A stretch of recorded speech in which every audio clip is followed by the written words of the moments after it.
Grand Theft Auto 6 news update from insiders, people at the company, and pretty consistent false narrative about the game that's not even out yet. People are already upset saying the game's going to go soft or woke or whatever, and I want to break down exactly why I think this is happening. I think people are conflating a narrative about Rockstar changing its culture, and they're largely running with a sort of different narrative about GTA 6, which we know very little about. So I'm going to break that all down right here for you at the beginning of the stream. I've even got discussion questions to entertain and use throughout the stream, so make sure you watch the entire video. But I do try to make it very easy for you to get the quick rundown right here at the beginning. I had to do a bunch of research. I even started a little bit late today because there were so many things I was trying to look at. So let's dive into this. What exactly is going on? I'll give you a quick recap, and then we're going to get into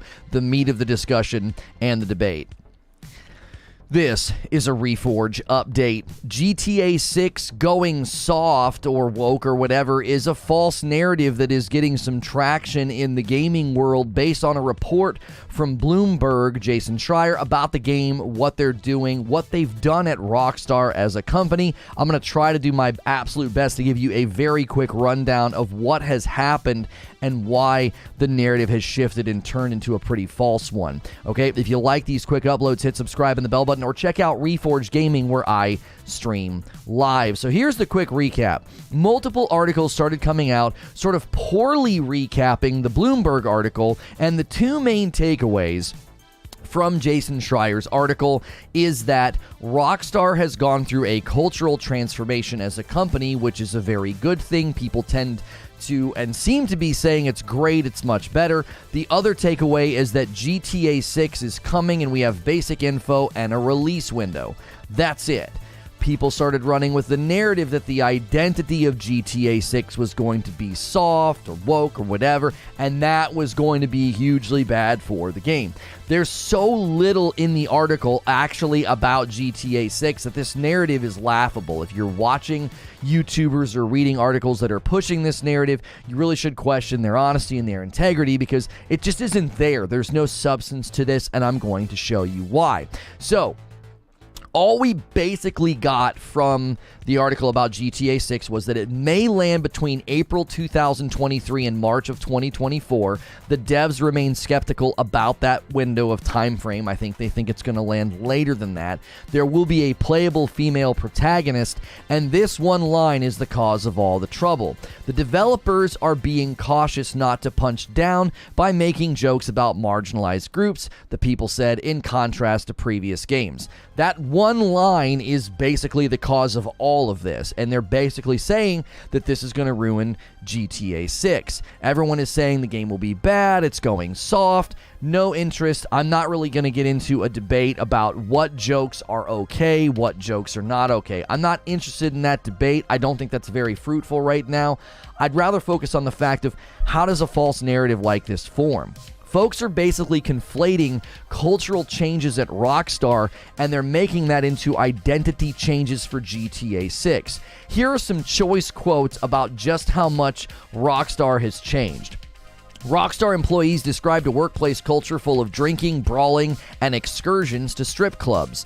The company was an early symbol of industry-wide problems like long hours at the office, known as crunch, in which staff were expected to be at their desks many nights and weekends in order to keep a game on schedule. Rockstar has attempted to reinvent itself as a more progressive and compassionate workplace, according to interviews with more than 20 people who work there or left recently, all whom requested anonymity because they were not authorized to speak publicly. One employee described it as a boys' club transformed into a real company. Like, if you're going to strip clubs and drinking and brawling in the office, that doesn't sound like a professional work environment. It sounds like they have attempted to transform themselves into a real company. Morale across the company is higher than it's ever been, according to many staffers, but the development of Grand Theft Auto 6 has been slower than impatient fans and even longtime employees have expected. Much of what this has to do was with the sickie when everybody couldn't work in the offices and everybody had to work from home. But the delay of progress on the game is also due to some of the changes that the company implemented in an effort to improve working conditions, such as a restructuring of the design department and a pledge to keep overtime under control. The studio was built on a culture of a 7-day work week, said Jamie King, a founder who left after 8 years, but he said that sort of culture is unsustainable. Games like Red Dead Redemption and Max Payne 3 required that some employees referred to as death marches, months of mandatory 14-hour days and weekends that took a toll on employees' lives, mental health, and sometimes marriages. So they are basically trying to get rid of all of the bad things in the gaming industry. These are all of the things that people have said are terrible. It's bad for the games. It's bad for the employees. Get rid of all of this. Get rid of crunch. That's the general 90% focus of the article. It has very little to do with GTA 6. Here are the only things stated about GTA 6. They are going to stick to their pledge as already prompted changes for the game. Original plans for the title, which was codenamed Project Americas, was for it to be more vast than any Grand Theft Auto game to date. Early designs called for the inclusion of territories modeled after large swaths of North and South America, according to people familiar with the plans. But the company reeled in those ambitions and cut the main map down to a fictional version of Miami and its surrounding areas. Rockstar's plan is to now continually update the game over time, adding new missions and cities on a regular basis, which the development hopes will lead to less crunch during the game's final months. Still, the game's world remains large, with more interior locations than previous Grand Theft Auto games, impacting the timeline. To help with overtime, Rockstar has also added more producers to keep track of schedules, a move that's mostly been positive, developers have said, but one that has caused bottlenecks. Some employees said they found themselves waiting around to communicate through middlemen, or that it felt like multiple people were in charge, leaving them unsure of who could make the final call. And then industry analysis anticipates that the game will be landing in the fiscal year of 2024, between April 2023 to March of 2024, but developers remain skeptical. The game has been in development since 2014. And although there are loose schedules in place, people interviewed for this article said they did not know of any firm release date and that they expect the game to be at least 2 years away. That would be at a minimum 2024. Earlier this year, a group of designers quit Rockstar's Edinburgh office, telling colleagues they were sick of the lack of progress. Developers are also being cautious to not punch down and make jokes about marginalized groups like they did in previous games. That's it. That's all we know. We know nothing. We know that there's a playable female protagonist. We know they're considering doing not to punch down and make fun of marginalized groups in their games. And they're looking at actually having slower progress on game development, to the point that people left the Edinburgh office and said, listen, the lack of progress is too frustrating. So they are trying to find their way with less crunch, less forced and mandatory overtime, but that is seemingly a challenge for them to actually get the game to market, to actually get this game built. So the crux and takeaway here should be, a big company that makes really big successful games is attempting to not be a crappy place to work, and in the process, it sort of has slowed down development. And they've also decided to maybe not do certain types of jokes in their games anymore. That's not a huge loss. I don't think a game's identity, quality, and value centers around the ability to tell certain types of jokes. I'm not interested in getting into debate about whether or not jokes and comedy should be sanitized and whether or not we should be canceling comedians. I think that's a big fruitless discussion. I don't think it really goes anywhere. But I do think a game can still be good and still be enjoyable and still be a game about doing crime and being a villain or being a crime lord. They can still do that and still make a great game, even if they're not crunching, even if they're not doing mandatory overtime, and even if maybe they edited out some jokes. As always, if you like these quick updates, hit subscribe and the bell button. Head over to Reforge Gaming, where I debate and discuss these things live. As always, I'll see you in the next video. And I'll see the rest of you right now. Good morning, good afternoon, And good evening. I know this one's going to get spicy. If I feel like people are getting out of line, I'm going to put the chat in subscriber-only mode for like a couple of days. So if we get a bunch of like drive-by brand new sub haters, we will shut the chat into a more focused funnel. I've got discussion questions for you. I like. In general, that's my take. If you want my quick flyover, if you want my 30,000 view here, people are conflating cultural change at a company with, oh, the game's going to be soft now. It's going to be lame. Well, why? Because they're not going to strip clubs, getting drunk, fighting, and making people work 14-hour days like that. You think, is that what's going to ruin? You think that's going to ruin the game? That's what the article was about. This has nothing to do with like sanitizing comedy or canceling or anything like that. This is literally about a company that said people hate working here. This isn't sustainable. If we want to keep making awesome games, we got to fix this. And in the process of fixing it, they said, well, maybe we shouldn't make these types of jokes anymore. Like, oh my gosh, that's going to ruin the game. The punching down is what makes GTA. It's like South Park. It works because they punch everybody. Here's my thought, Michael Turner. I was thinking about how I wanted to approach this subject today. I did. Because I was pretty confident that someone was going to come in and say something like that. And I was like, how am I going to approach this? Okay. My question to you is, right? Yo, good morning, feed. See you in the chat. I see you in the chat. My question to you is that so central to the game that if in the next game there's less humor, let's just say humor, I'm not going to get down into the muck and the mire of like specific jokes and specific people groups. That's not what I want to talk about. I'm zoomed out here, and I want to know if the next game has less humor, does that ruin the game? It's like, oh, I can't enjoy this game anymore. Where you steal cars and shoot people and rob banks and just do crime, basically. You're just doing crime. Is the absence or the decrease? Let's just say there's less. Let's just say it gets on the cutting room floor and they're like, let's take out some of this. We don't think this is needed anymore or whatever the frick. You think that actually ruins the game? Less humor will ruin the game. It's so central to Grand Theft Auto that it will ruin the game. Less humor hurts the game, but it doesn't ruin it. Not at all. In a GTA game, if you run people over and shoot people, the game will be fine. No, it doesn't. It'll still be an amazing game.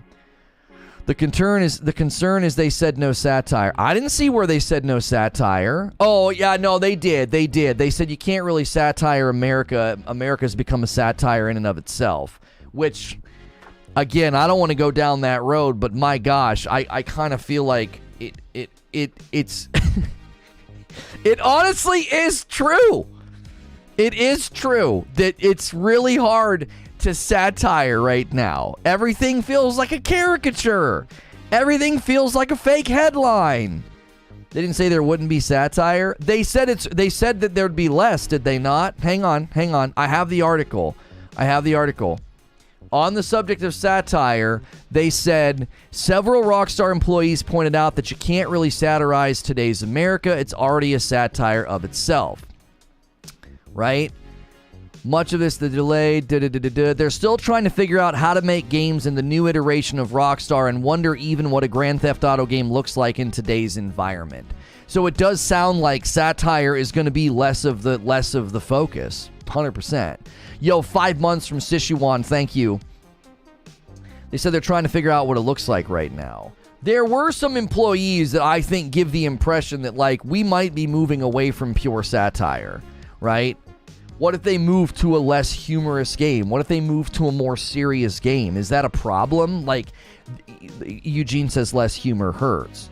So if this game comes out and is more serious, it's a more serious game, like it's more gritty, maybe it's more dramatic. In your mind, that's a bad game.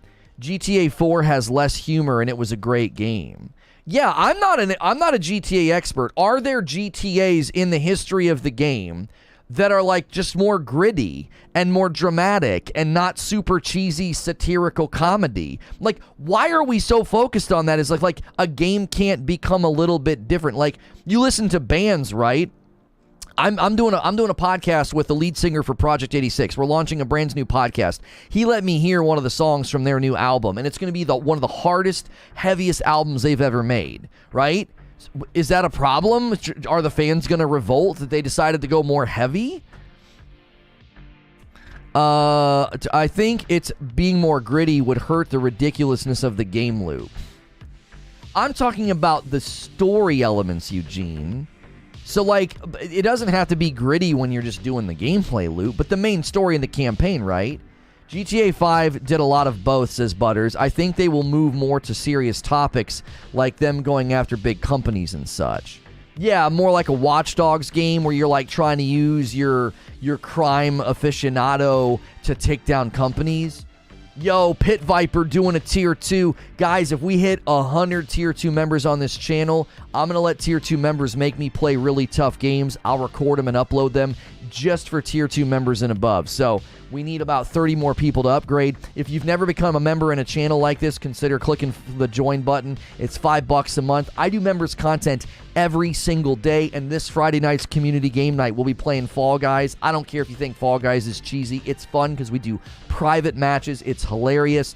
Click that join button. Maybe consider gifting some members. Do all the free things, chat. Make sure you're on live chat. Make sure you're smashing that like button. The like button is free, and so is subscribing. So do those things. It helps the video. It helps my channel. I'm a safe for work broadcaster, and we do this every day of the week. We take a topic, we take a game, we chop it up, we debate. It's really fun. A lot of people treat me like a video game radio show or podcast. They throw me on in the background of their day. You can subscribe in confidence because of me being safe for work. You don't got to worry about me being on your speakers or on in the background. Yo, Sven gifting 5 members, getting us started. Coral Reefer, Misery, Jeffrey, the Turk, and the Smash all grabbed a membership. If you're a new member or you've recently become one or gotten a gifted one, get in the Discord. Get in the Discord. Sorry. I like a fuzz. Wolvie says, not to play devil's advocate, but to preface, I haven't played GTA since Vice City, and I'm unaffected or care about whether they want jokes like that. With that being said, don't you find it somewhat contradictory that they are okay with open murder that can be done in the game, but a few jokes made by nefarious characters in the game take a precedent over open killing with rocket launchers? That's a great question, Wolvie. And you know what my answer is? One is completely disconnected from day-to-day life. We're not, well, depending on where you live, I guess I shouldn't say that. There are places where day-to-day life is scary and there's crime and there's awful things happening, right? So I don't want to act like that's not like a day-to-day life thing. It is a day-to-day life thing for some people, okay? It is. But generally speaking, the people that sit down and play a video game like this aren't like, oh man, this is so crazy. This seems so real to life. These guys running around and jumping off buildings and shooting rocket launchers and robbing banks. Like, even robbing banks is so disconnected from our world these days. Like, that's such a bygone era of, like, going into a place with masks on and holding it up, right? It's so cartoonish at this point that's like what the game is about. Like, running over people and stealing cars and shooting folks, right? That's like pure fantasy. As far as comedy that touches down on particular people and groups, well, that's not completely disconnected from reality. That's not completely disconnected from the world that we live in. So that might feel like that's just too close to the chest for these days. Let's just not do that, right? I am not gonna, I don't want to get down into this discussion of like sanitizing comedy and canceling comedians. I don't think that's a productive conversation because I think people largely just sort of dig their heels in on both sides. No one is willing to consider the fact that, like, maybe I will give one example. I'll give an example. And did people suddenly stop supporting this guy, and did people walk away from this guy? Kevin Hart. Kevin Hart evolved his comedy and he left some stuff behind. And he was like, I'm not doing that anymore. Did that ruin Kevin Hart? Did that make Kevin Hart less funny? Did that make his comedy worse? No, I don't think so. I've enjoyed his comedy A lot. I actually think some of his best stuff is about children, having kids, being a dad, being in a relationship, women. Like, I think he does a great job with those things. Like, the girlfriend that calls him and doesn't want him having a good time. So, now that's up to you, though. That's up to you in the market. Has the market and has the general consumer decided that, like, he's no longer funny, I'm not buying tickets to his shows? Did he literally crash and burn after he retired, three jokes, I think? He's not funny? Okay, you are allowed to think he's not funny because it's subjective, it's an art form. But I would say his ticket sales and his career are a pretty strong testament that you're wrong. Like, I'm not doing fallacy of the group like, oh, because he sells lots of tickets to his shows, you're wrong. But certainly, he's doing just fine selling tickets. Now, yeah, I don't respect his NFT thing. I will say that. Kevin Hart getting into NFTs hurts him in my book more than, like, retiring some jokes, okay? The point is, he still had comedy shows. He still had really funny bits. He was still a really funny comedian who just decided, I just don't think this is worth it. I'm evolving as a person. I'm evolving as a person and a comedian, and I'm not going to do this anymore, right? Watch Kevin Hart anytime he's hanging out with Dwayne Johnson and try and tell me the dude's not funny. Right, like he's just naturally a funny guy, right? He's naturally a funny guy. So that's my point, is I think, because somebody in chat saying it right now, Kevin Hart used to be funny before he got woke. Yeah, I think your view of comedy and your view of the world is ironically small. I just think it's ironically small. This is the grand irony in this discussion. You can steal a helicopter, destroy a building, skydive, run into a safe house, do all these different things in a game. There's all these different ways to be funny. There's all these different ways that you can tell a story, right? And you're like, but if they slice this one piece out, it's ruined. It's ruined. You have such a small view of comedy and art. So Kevin Hart can't be funny anymore because he took 3 jokes from his entire catalog of jokes and shows and specials that he's done, and he took 3 jokes out of his act, and you're like, he's not funny anymore. Your view of comedy is ironically small. It's actually not a big, broad, open view of comedy and art. It just isn't. His second special was his peak. After that, it's been downhill. I actually think in the realm of stand-up comedy, I've noticed this myself, their opening big debut special that's years of work. That's 10 years of them crafting and taking their best jokes and putting it into one special, and then usually their second special is weaker. I found this to be true of Brian Regan when I saw him. I loved him, his first CD, his first special, thought he was hilarious. When I saw him live and he was working on new material, it wasn't as funny. It wasn't as polished. He didn't have 10 years. He didn't have 10 years to come up with an hour-long dynamite set. He had to come up with all new jokes because nobody's going to pay money to go see a comedian tell all the same jokes they've already heard. This is actually very common in stand-up comedy. So you have a fundamental misunderstanding of stand-up comedy, his art, and the industry of stand-up comedy if you think like, oh yeah, his second act was a joke because he stopped telling those jokes. No, that's not it at all. I don't understand how taking out the worst of the worst jokes means the game is somehow now serious or PC or soft. Right, that's what I'm saying, Sky. I don't get it. I'm trying to understand, and my diagnosis is that you have a narrow view of comedy, and you think that the minute someone says, I've kind of evolved as a person, I don't make those jokes anymore, you think they're not funny anymore. Do you have a PhD in stand-up comedy? No, but I've studied it.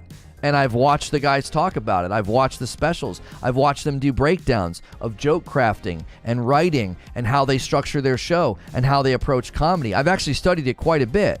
I was in an improv group. I was in drama for 4 years. I've actually studied comedy a lot, yes. We studied sitcoms. We studied joke timing. We studied comedic timing. We studied writing. We did I've studied all these things. Yes, I don't have a degree, but I've studied it, and I'm here to tell you one of the primary reasons that stand-up comedians, like their second special after they have their big debut, they're typically not as good. Excellent point, Lono. His new show, Heart to Heart, is definitely not comedy or anything to that nature. More serious talks like success. Yeah, he's just evolved as a person. And listen, here's the beauty. Here's the absolute beauty of the way it works. Here's the beauty of subjectivity and a free market. You don't have to buy tickets to his shows anymore. You don't have to support him. And you don't have to buy GTA 6. The rest of us will. I still think he's funny. I still watch his Netflix specials. I still like him. I really don't like that he's gotten into NFTs. He's lost a ton of respect from me because I think NFTs are a scam. He's very different as a comedian. He's not a crass-based comedian. It would be like Bob Saget no longer doing certain jokes, but really I think South Park's a better comparison. Okay. The reason I use him, though, Kage... Excuse me. The reason I use Kevin Hart is because I think it's an equivalency. I think if you look at the totality of Grand Theft Auto as a game, okay, I think those jokes are a teeny slice of the game. A teeny slice. They didn't say they're no longer going to make jokes or be funny or try to have humor. They didn't say that. They singled out a particular type and they were like, we just don't think we're going to do this anymore. And everyone's like, oh, I can't believe it. The game is ruined. What do you mean? I think it's analogous to Kevin Hart being like, I can tell so many jokes. I've got so much comedy in my veins. I don't need to do that anymore. And I can still put on a great show. And I think Grand Theft Auto 6 could be like, listen, we can have awesome action sequences, amazing content loops, really good voice acting, really good writing, really good sequences, a really great ongoing live service content loop plan. We can make GTA 6 gameplay phenomenal, and we're taking our time with it. Like, it's going to take a long time to bring to market, but we're just going to take these types of jokes and we're not going to do them. And that's, like, to me, is analogous to what he did. It didn't ruin him. It didn't ruin him.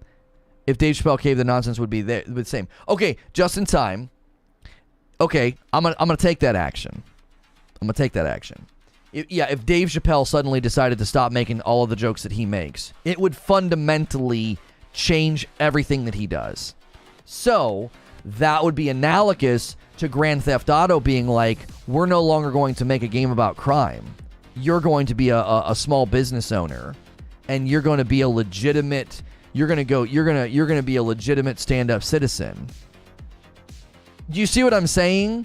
Like, that would be analogous to Dave being like, I'm absolutely done stepping on the line and being that way and blah blah blah blah blah. It would fundamentally change his act. If they fundamentally changed the identity of Grand Theft Auto to not be about crime, I'd be with you. They are doing this with certain things, right? It's just this in name only. It'd be Grand Theft Auto in name only, right? You see what I'm saying? They're not doing that. Look, the real thing to analyze is, why are you so sensitive about this? Those of you that are upset and wound up and worried. Why are you so sensitive about this? There is one sentence in the article, about we don't want to. We're probably not going to put those jokes in the game anymore. We're going to move away from that. Why is that causing the reaction? I don't understand it. It doesn't make any sense to me. It's such an overreaction. The main thing about GTA is GTA Online, to be honest. When you play single player, you stop. However, the online is the main part of GTA. Well, that's how you play. Plenty of people don't play that way. Because adult humor has always been the cornerstone of the GTA franchise. They didn't say they won't be making adult humor. Why is adult humor synonymous with punching down? Like, I don't get that. It's not. You see what I'm saying? So when I watch Kevin Hart, he's still raw. He still makes nasty jokes. He still talks about really, really adult things. I didn't suddenly tune in. He was like, "Hey guys, this is basically Sesame Street now." No, it was raw. It was crass. It was foul. It wasn't like, "Oh, Kevin Hart's getting rid of those jokes. My kids can watch his act now. It's going to be rated G." What? Why is that synonymous in your mind? It's in your mind. It's synonymous that they're like, "We're going to get rid of these jokes over here," and you're like, "Oh, it's not even going to be adult anymore. It'll probably be rated E for everyone," as you run over people's bodies and shoot police officers and rob banks. Like, come on.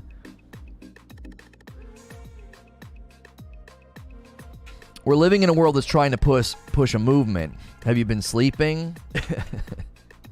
Yeah, I have. I've been totally asleep. They're ruining all our games, man. They are. I bet you when God of War Ragnarok comes out, I bet you Kratos just makes muffins the whole time, bro. I bet you he just makes muffins and doesn't crack anybody's skull open, and there's no blood, you know. I need to wake up. They're clearly ruining my games. My games. They're ruining my games. What do you mean? What are you talking about?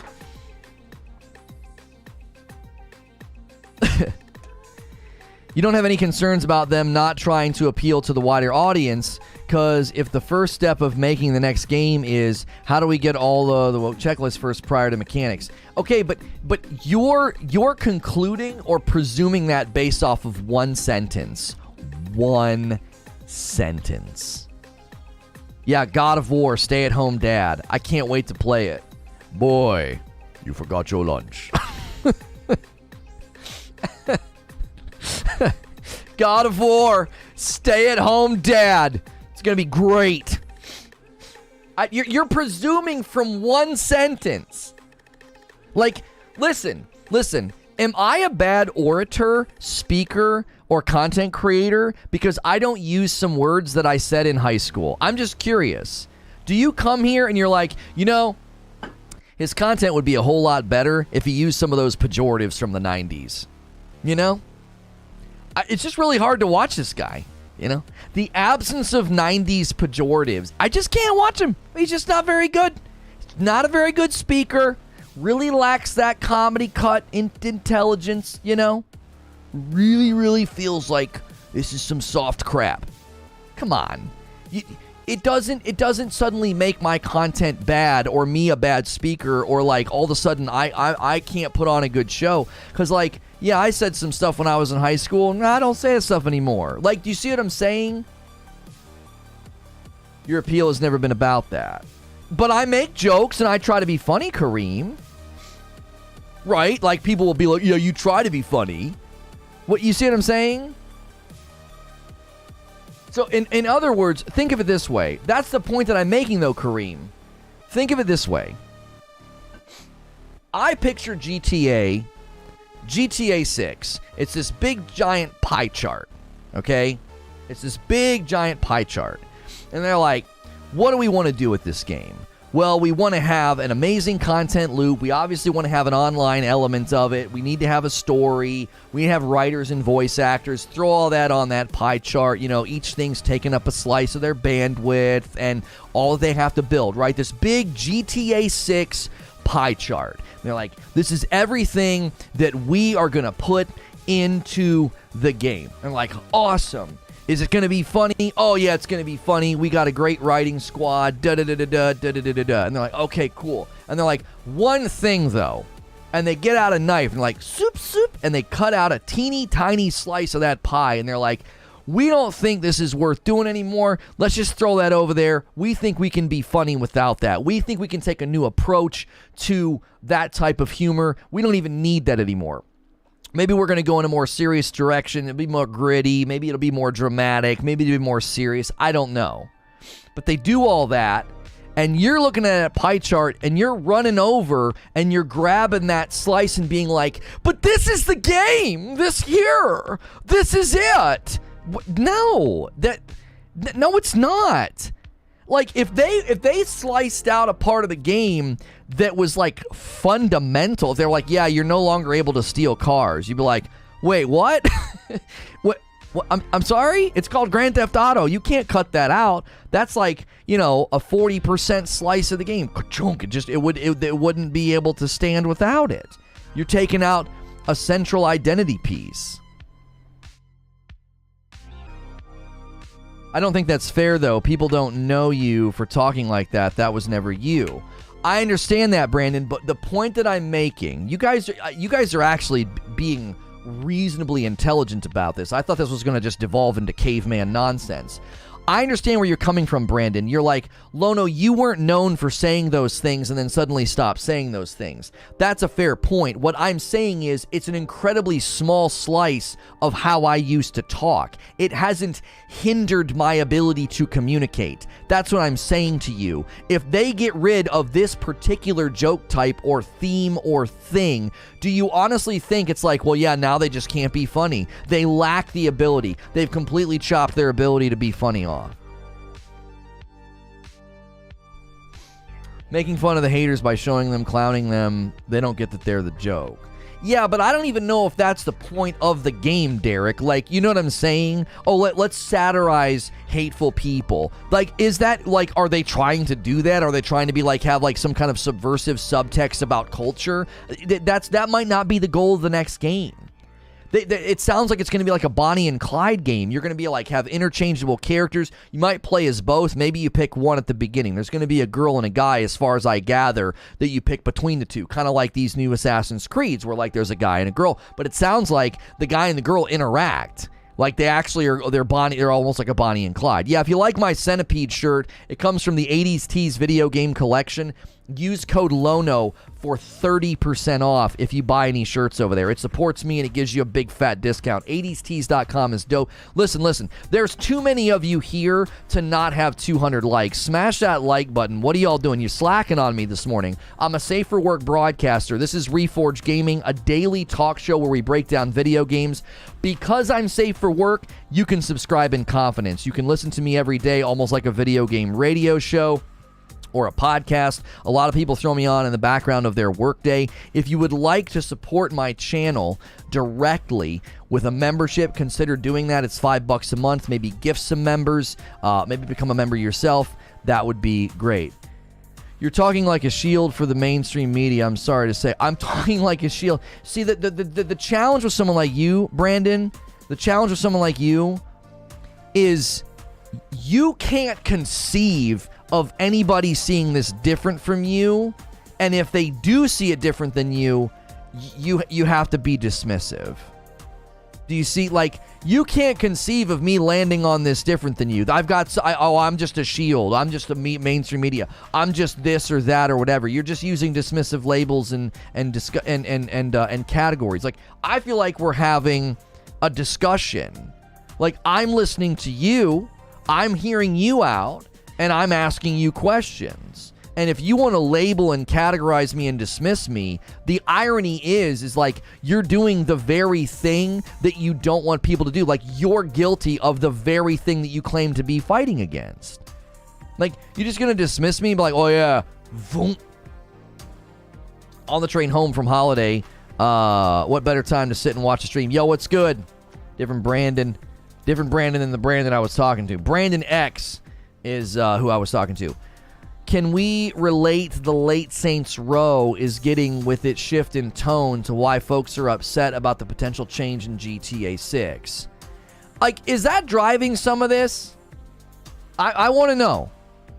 Are you guys looking at Saints Row and you're like, oh, no, they're going to do it to GTA, man. It's going to be a joke of a game. Is that driving some of this that you're like, oh my gosh, they're going to ruin GTA? I think making a censored GTA 6 is good for nobody. That I don't think you get that. No, I don't think you get it. I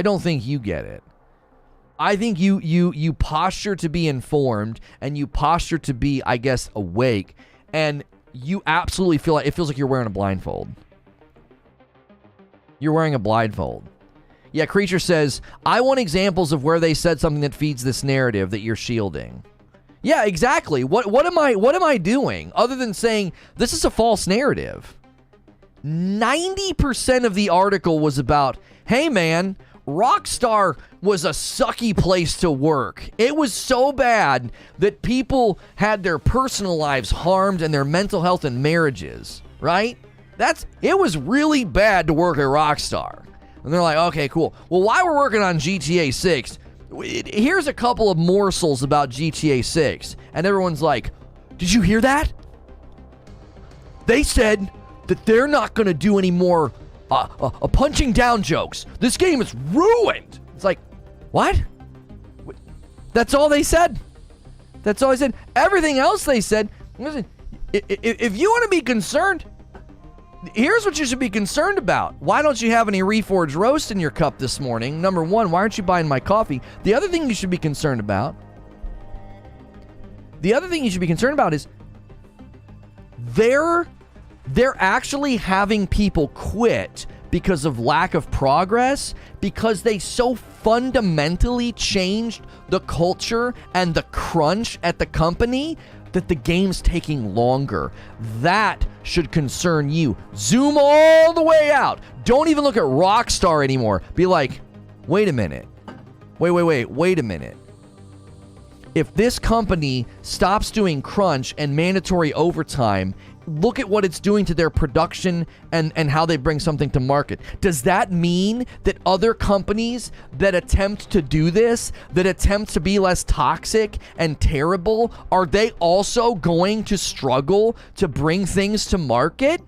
That's what you should be concerned by. Like, the commentary on development and bandwidth and budgets. Do you remember how I keep talking about how I want developers to make buckets of cash so they can expand and hire more people and have more bandwidth? Do you want to know why? Because a company the size of Rockstar stopped doing crunch and mandatory overtime, and they're struggling to bring the game to market at a speed that's so slow, people are quitting.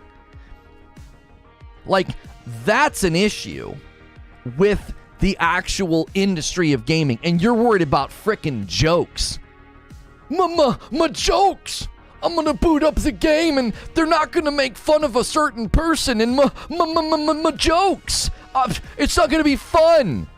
Yeah, that's what you're worried about? You aren't even close to being an intellectual on this subject if you read that article and that's your takeaway fear. Because I read it and I thought, my gosh, a company this size decides to stop treating its employees like crap, and it brings things to loggerheads and bottlenecks, and people are quitting because everything's slowed down so much? That's concerning. That's not sustainable. You talk about not being able to make margins and bring a product to market. This company should be one of the ones that doesn't struggle with that.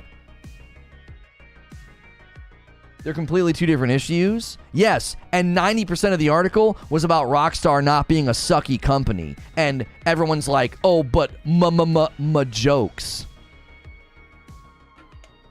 They literally say they're making a woke GTA 6. I think you're trying to avoid that. I'm not trying to avoid that. It's a lie and a false narrative. You are a liar. I don't have to hide from lies. You don't know me if you think I hide from lies. Who said that? Where was that written?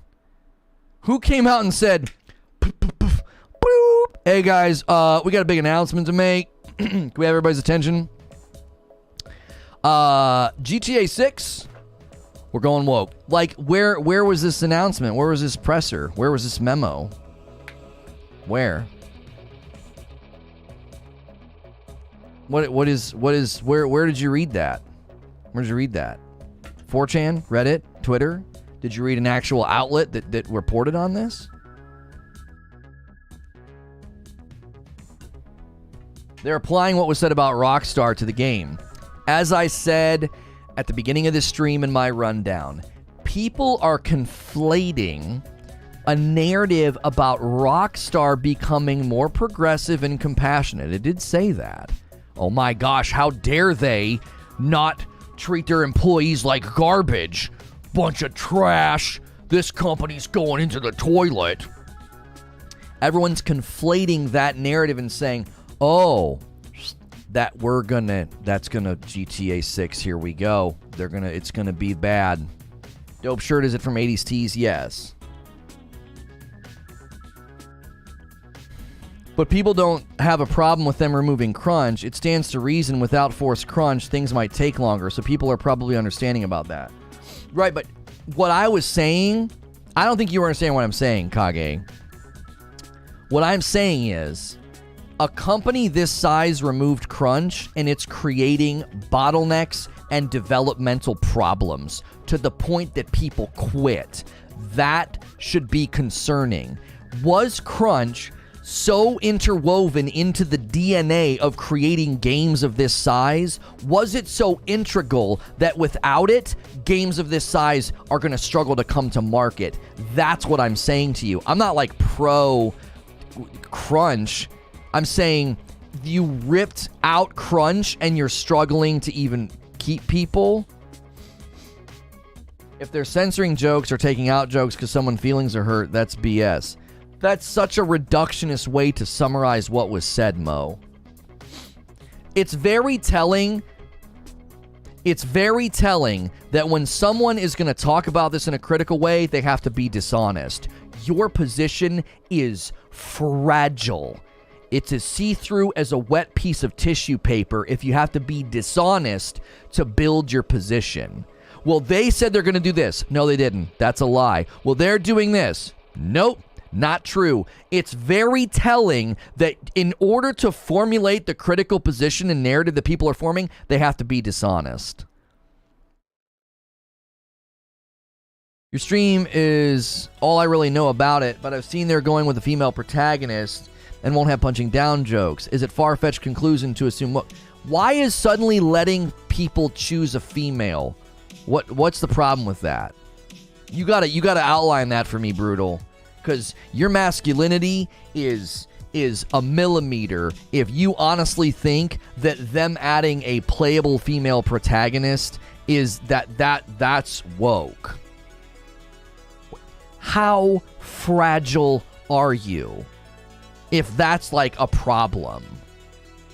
Like, if you fundamentally have a problem with comedic style changes, that's fine. That's subjective art.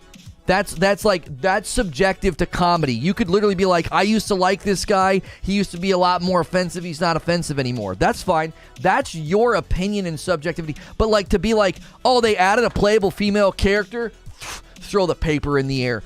Ruined. Game is ruined. What? Why?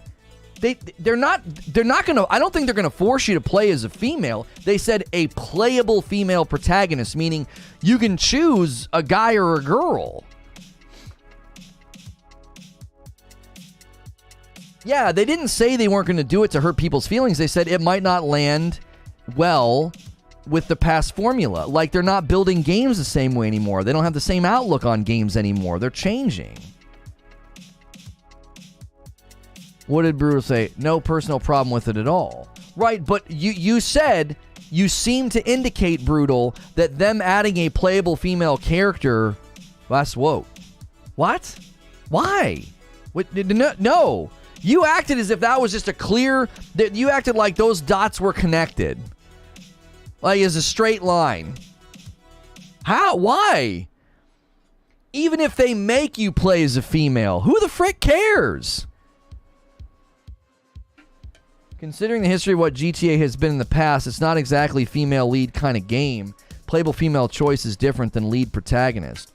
Why is that a different kind of game? Have you seen any of these documentaries about like women prisons and women in gangs and stuff? Are you freaking kidding me? If they made an accurate depiction of what some of these people do and how they are, it wouldn't even be able to be rated M. It'd be the first NC-17 video game in history. It's like having an all-female Oceans or no. That's completely different. That's a false equivalency. No. When people said the same thing about Far Cry, no, that's a false equivalency. Going back and taking an existing story and swapping characters out, I'm not talking about that. That's completely and utterly different, and it's proven itself to not go very well. They've learned a pretty harsh lesson. Let's go do Back to the Future, and let's just, it's not Michael J. Fox, it's going to be, Mary Jane Fox. No, I'm not talking about that. We're talking about a game that is a whole new story, whole new world. So when they went from they did the newest Far Cry. Why the frick does it matter that they decided to have, we'll have a female lead? Why does that matter?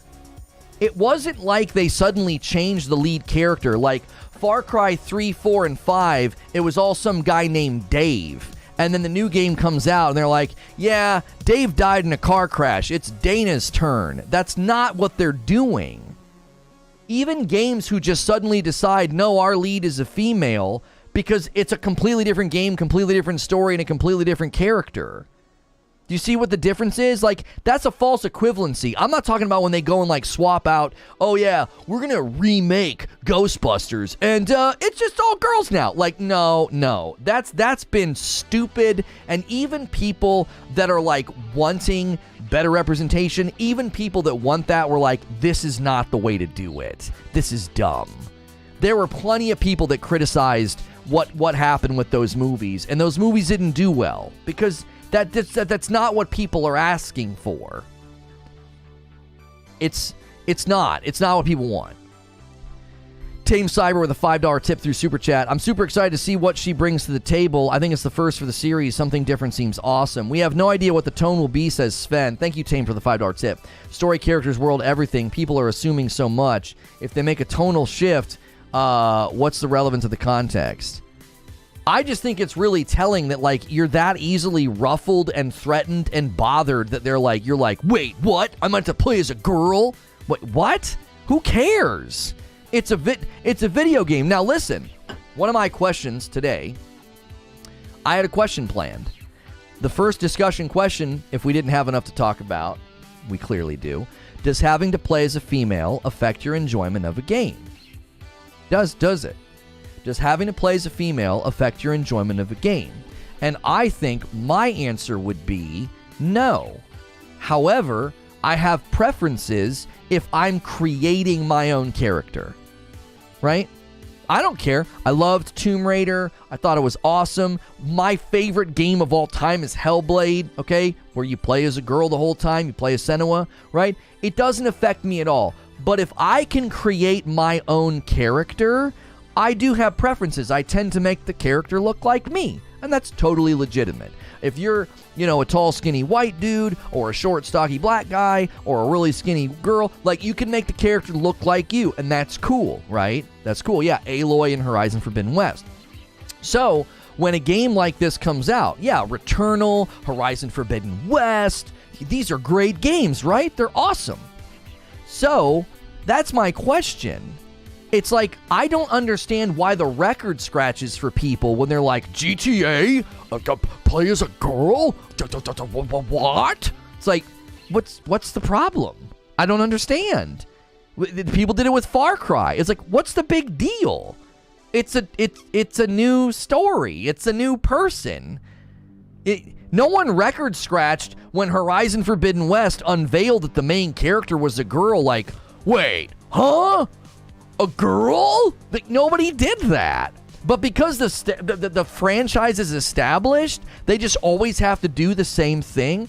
We just talked about this. Games that don't innovate, people are like, it's just the same. It's always the same. They always do the same thing. They never try anything new. And then they're like, oh, well, the new game, it's going to be a female lead. Well, wait, not like that. I don't want you to try something new like that. Why? See my last chat. I don't care about it being a female, but you can't say it doesn't change anything. Why can't I say it doesn't change anything? Of course it changes something. It changes who the main character is. It changes who's talking. But why does that negatively affect your experience in the game? Who cares? Again, if suddenly let's say there's a third Horizon Horizon Zero Dawn coming out, and they just kill Aloy in a cutscene, and you play as some guy called Alex, you'd be like, wait, I don't understand what happened. Aloy's the central figure. She's the central character. Yes, I would be right there with you if they took Duke Nukem and got rid of him, and they're like, yeah, here's a sequel to Duke Nukem. It's Daisy Nukem. Here she comes. She's a rootin', tootin', spittin' machine. She's like, I'm here to kick booty. And you'd be like, what the frick is this? Yes, when you just kick the main character or cast off the podium and replace them with the other gender, yeah, sure, that's stupid, but we're not talking about that. YouTube Lurker with a $10 tip through Super Chat. Can someone in chat explain the headspace where we're only able to enjoy art? The only way to enjoy art is to punch down. Are we as a group so fragile that we can't be happy unless someone else is unhappy? Okay, I'm going to take this question, YouTube Lurker. I'm going to take this question because I'm actually going to attempt to argue for the people that are upset. I'm going to attempt to do it. I'm going to attempt to represent their position as good as possible. Are you guys ready for this? The new Horizon VR game has a male as the player. Yeah, but that's like an offshoot side game, like the offshoot Uncharted side game where you played as the two girls. It's a side game. That's different. That's not a sequel. Uncharted was always about Drake, and then all of a sudden you're playing Nathan Drake, and then all of a sudden you're playing this side game as the two girls. I thought that was a really dope game, by the way. Okay? All right, hear me out. Hear me out. This is me attempting to represent the people that hear the punching down joke thing, and they get super rattled and ruffled. Oh, no. It's going to be a bad game. Yes, it's hard not to mock the fear and fragility. It just seems so silly. But I'm going to do my best. Okay. The fundamental nature of Grand Theft Auto is irreverence, crime, and violence. One of the extensions of that irreverence is jokes that feel out of bounds or on the line. If you start softening that side of the game, you start curbing that down, that identity marker of the game of being irreverent and crass and harsh or offensive, you're going to take that out. What else are you going to take out? Are you going to start softening the edges of this game? There was once a game that softened all of its rough edges, and then it was no longer a baseball. Like if you're going to throw a baseball, you need some rough edges, right? That was like a meeting with Bungie. They talked about like the launch of Destiny 2. It got over casualified. They smoothed too many rough edges, right? So they're basically saying, wait, whoa, irreverence, being offensive, that's part of Grand Theft Auto. My response is, it's not a big enough part that taking these types of jokes out is suddenly going to mean it's no longer an irreverent and crass game.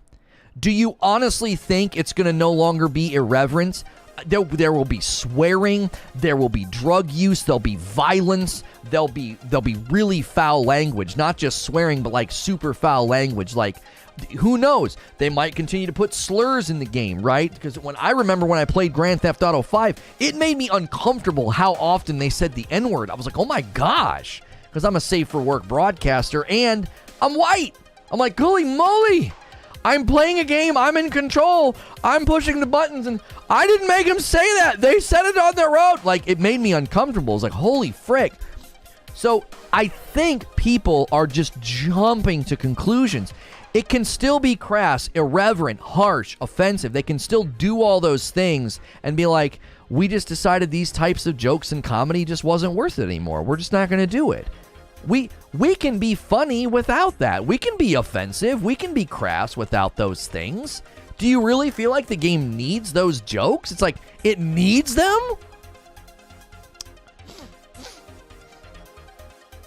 We are living in a woke culture, toxic culture, and I feel like you overlook that in so many ways. I feel like you speak in broad platitudes and ultimately you say nothing.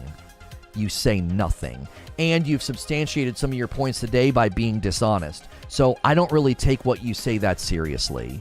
You speak in platitudinous, broad, empty statements that ultimately communicate nothing. You've not once gotten into an intellectual lane today. you've been dishonest, you've said things that weren't true, and then you just throw out big, huge platitudes about like, oh, it's just such a toxic culture. Okay.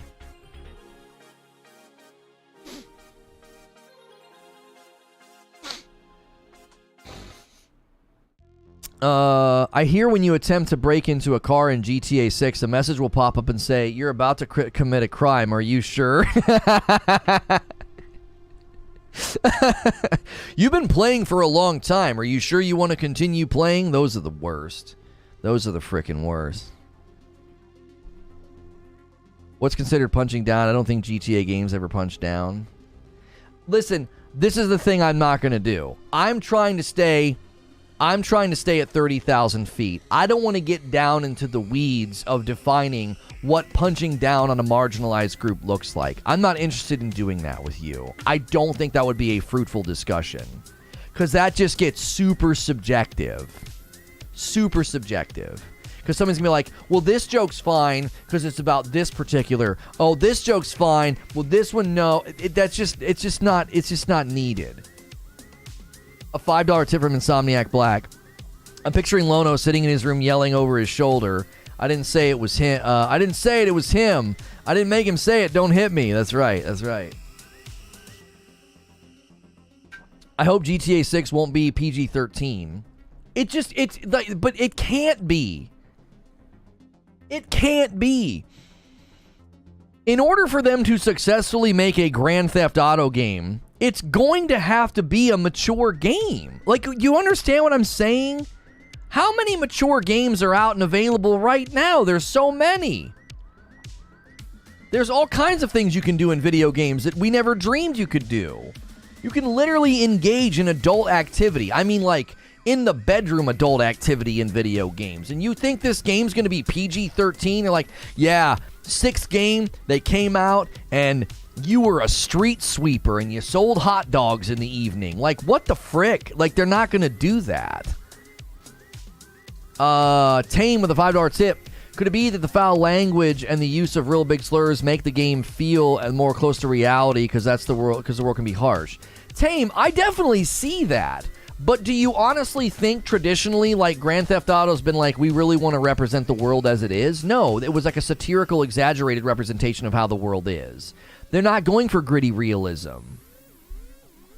People slamming men for being fragile just because there's a female playable character or throwing out broad platitudes. I'm all for them having female protagonists. Never was something that crossed my mind before the attacks. Well, if you don't care about playing as a female character, then I am making fun of the cliche alpha male dudes that are like, I just can't play as a female character. I am 100% making fun of them. They're weak and fragile and small. Like, yes. And getting angry and up in arms. Now, I'm not talking about someone who, from a subjective level, is like, I just don't enjoy playing as a woman. I'm not talking about that. I'm talking about people who get angry and say it ruins the game and it's terrible and awful and woke or whatever.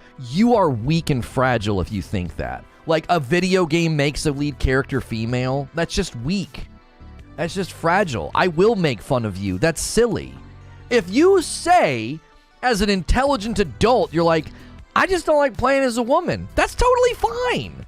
That's 100% okay. You don't have to like it. I'm not saying you definitely should like it and you're going to play as Cassandra and you better enjoy it or you're weak. No, that's not what I'm saying.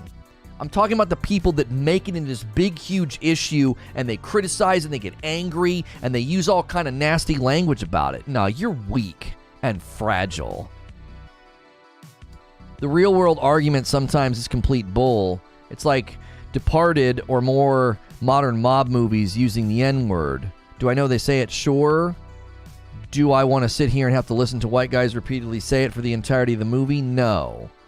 Oh, you're taking me down an art path, Omar. I disagree at a fundamental level. I think when art seeks to be very accurate and raw and honest about a particular underbelly of society, I think you take the veil all the way off. You show it for what it is. I actually disagree with you, but I don't want to go down that road.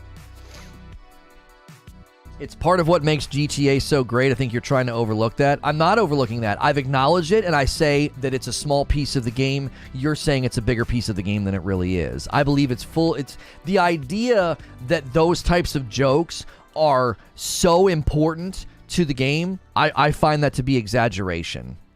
I've not been compelled that is so fundamental. And I did my absolute best to represent your argument.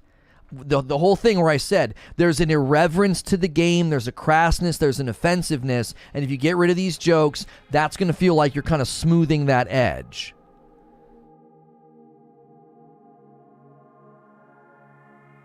So what makes GTA great is making fun of marginalized people. Nothing else about the game makes it great. Exactly. That's why I drilled down on that guy yesterday. He said the essence of GTA are these jokes. What? The essence of the game? Robbing banks and stealing cars and running people over and shooting people and doing crime. The essence of the game is the jokes? Some games are meant to have rough edges. Exactly, Hex. And if this company's decided that, listen, it's still going to be a rough game, still going to be crass, we're still going to have all kind of foul language and nasty stuff in the game, but this one thing, we're just not going to do it anymore. And everyone's like, oh my gosh, it's going to ruin the game. It's like, what do you mean? If you went in right now into like GTA 5 and you just took all that stuff out, I got to say that I feel like the game would still stand. Now, there would probably be characters and stories that would get completely ripped out of the game, sure. And that would be frustrating for people that maybe really enjoyed that. But I don't think the centrality of the game, I don't think the game's identity or its essence would be that damaged. I don't agree with that.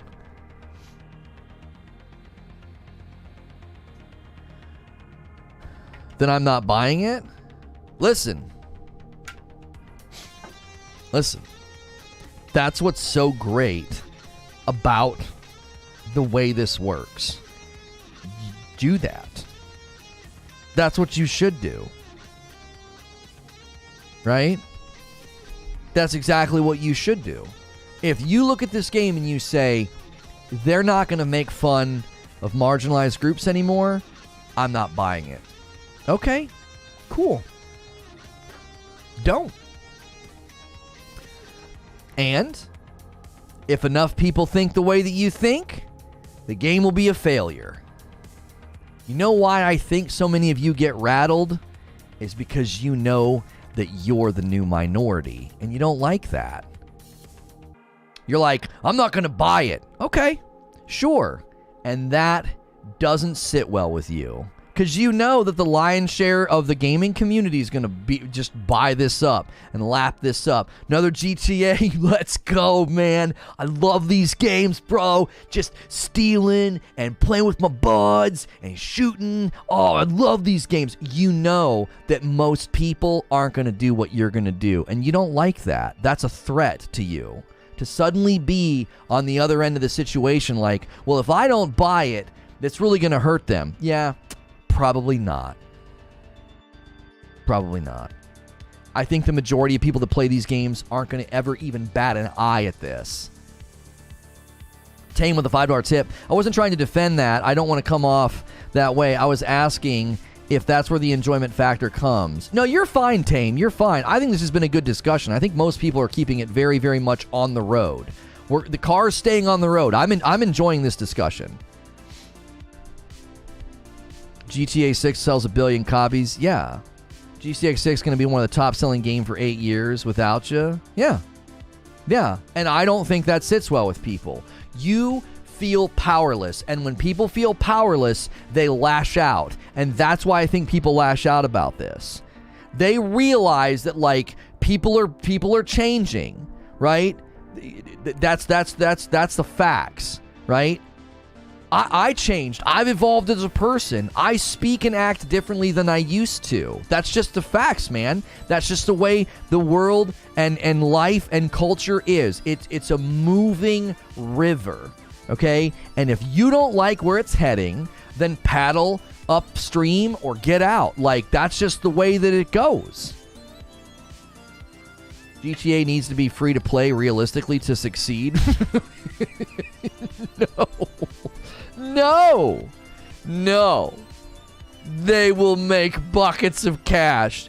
Full price game. Are you kidding me? It's one of the most successful, most lucrative franchises in history. They charge $100 and people are like, well, this is fine. Like, they could literally charge $100 and people would begrudgingly buy it. Everybody would give in. They're like, this is bull. Wait, what's everyone doing? No, don't buy. Why are you all buying it? Well, fine, I'll buy it. They're not going to make it free. Look at Genshin, Diablo Immortal, etc. You're not. You are not on the landscape of understanding the size and scope of Grand Theft Auto. If you think Genshin and Diablo Immortal are like, yeah, see, you have to do what they do. No, they're not normative. They're mobile gacha games. They're pay-to-win trash. That's not. Other games are not going to have to go that route just because they go that route.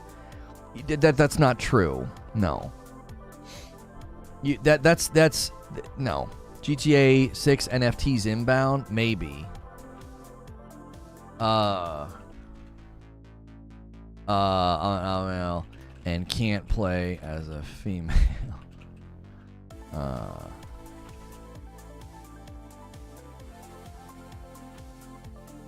Wait.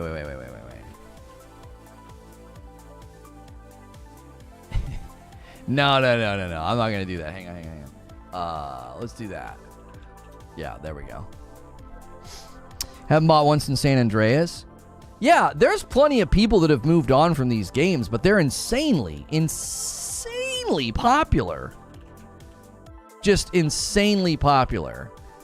Like, it just stands to reason that one of the reasons that I think people are so like, they get so upset is because they know if they boycott the game and don't buy it, that them and what army? Like, you and what? You and 20 people? Like, everybody's going to buy this game. Like, it's going to sell incredibly well. They don't have to do anything. They don't. They don't have to do anything. They literally just have to launch it. The biggest thing that could hurt this game is development limbo. I think that's all. You know what I think the biggest threat to GTA 6 is? The GTA 6 release date. That's the biggest threat. You disagree with what I said a lot, Hex? What do you disagree with?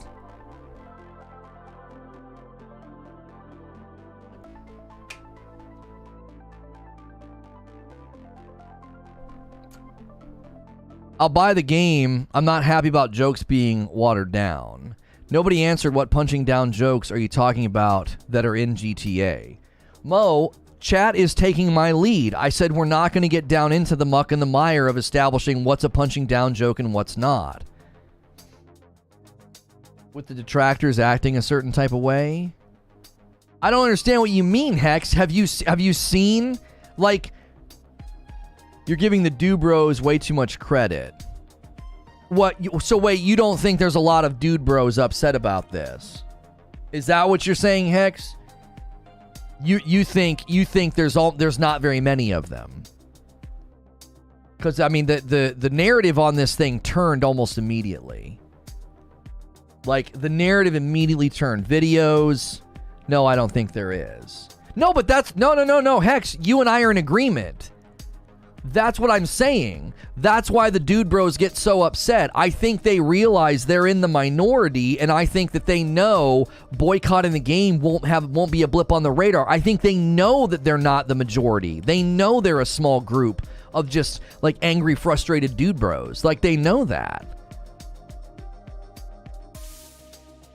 I kind of want to know what jokes people are worried about losing, but I understand why that's a minefield. Yeah, it just gets too... Yeah, that's just too messy. We don't want to go there. I think we've done an excellent job. We're an hour in. I'm very pleased with how this discussion has gone. Creature and I were a little obviously concerned that we were going to go off into some weird place, and we haven't gone there, so that's great. I even have more discussion questions if we feel like we want to kind of like switch gears or talk about different things. Do me a favor. If you've been enjoying today's show, smash that like button. Let's set our sights on 300 likes. Let's set our sights on 300 likes. We are not getting very many subs today, which is alarming, but because it's a hot subject and there's tons of people here.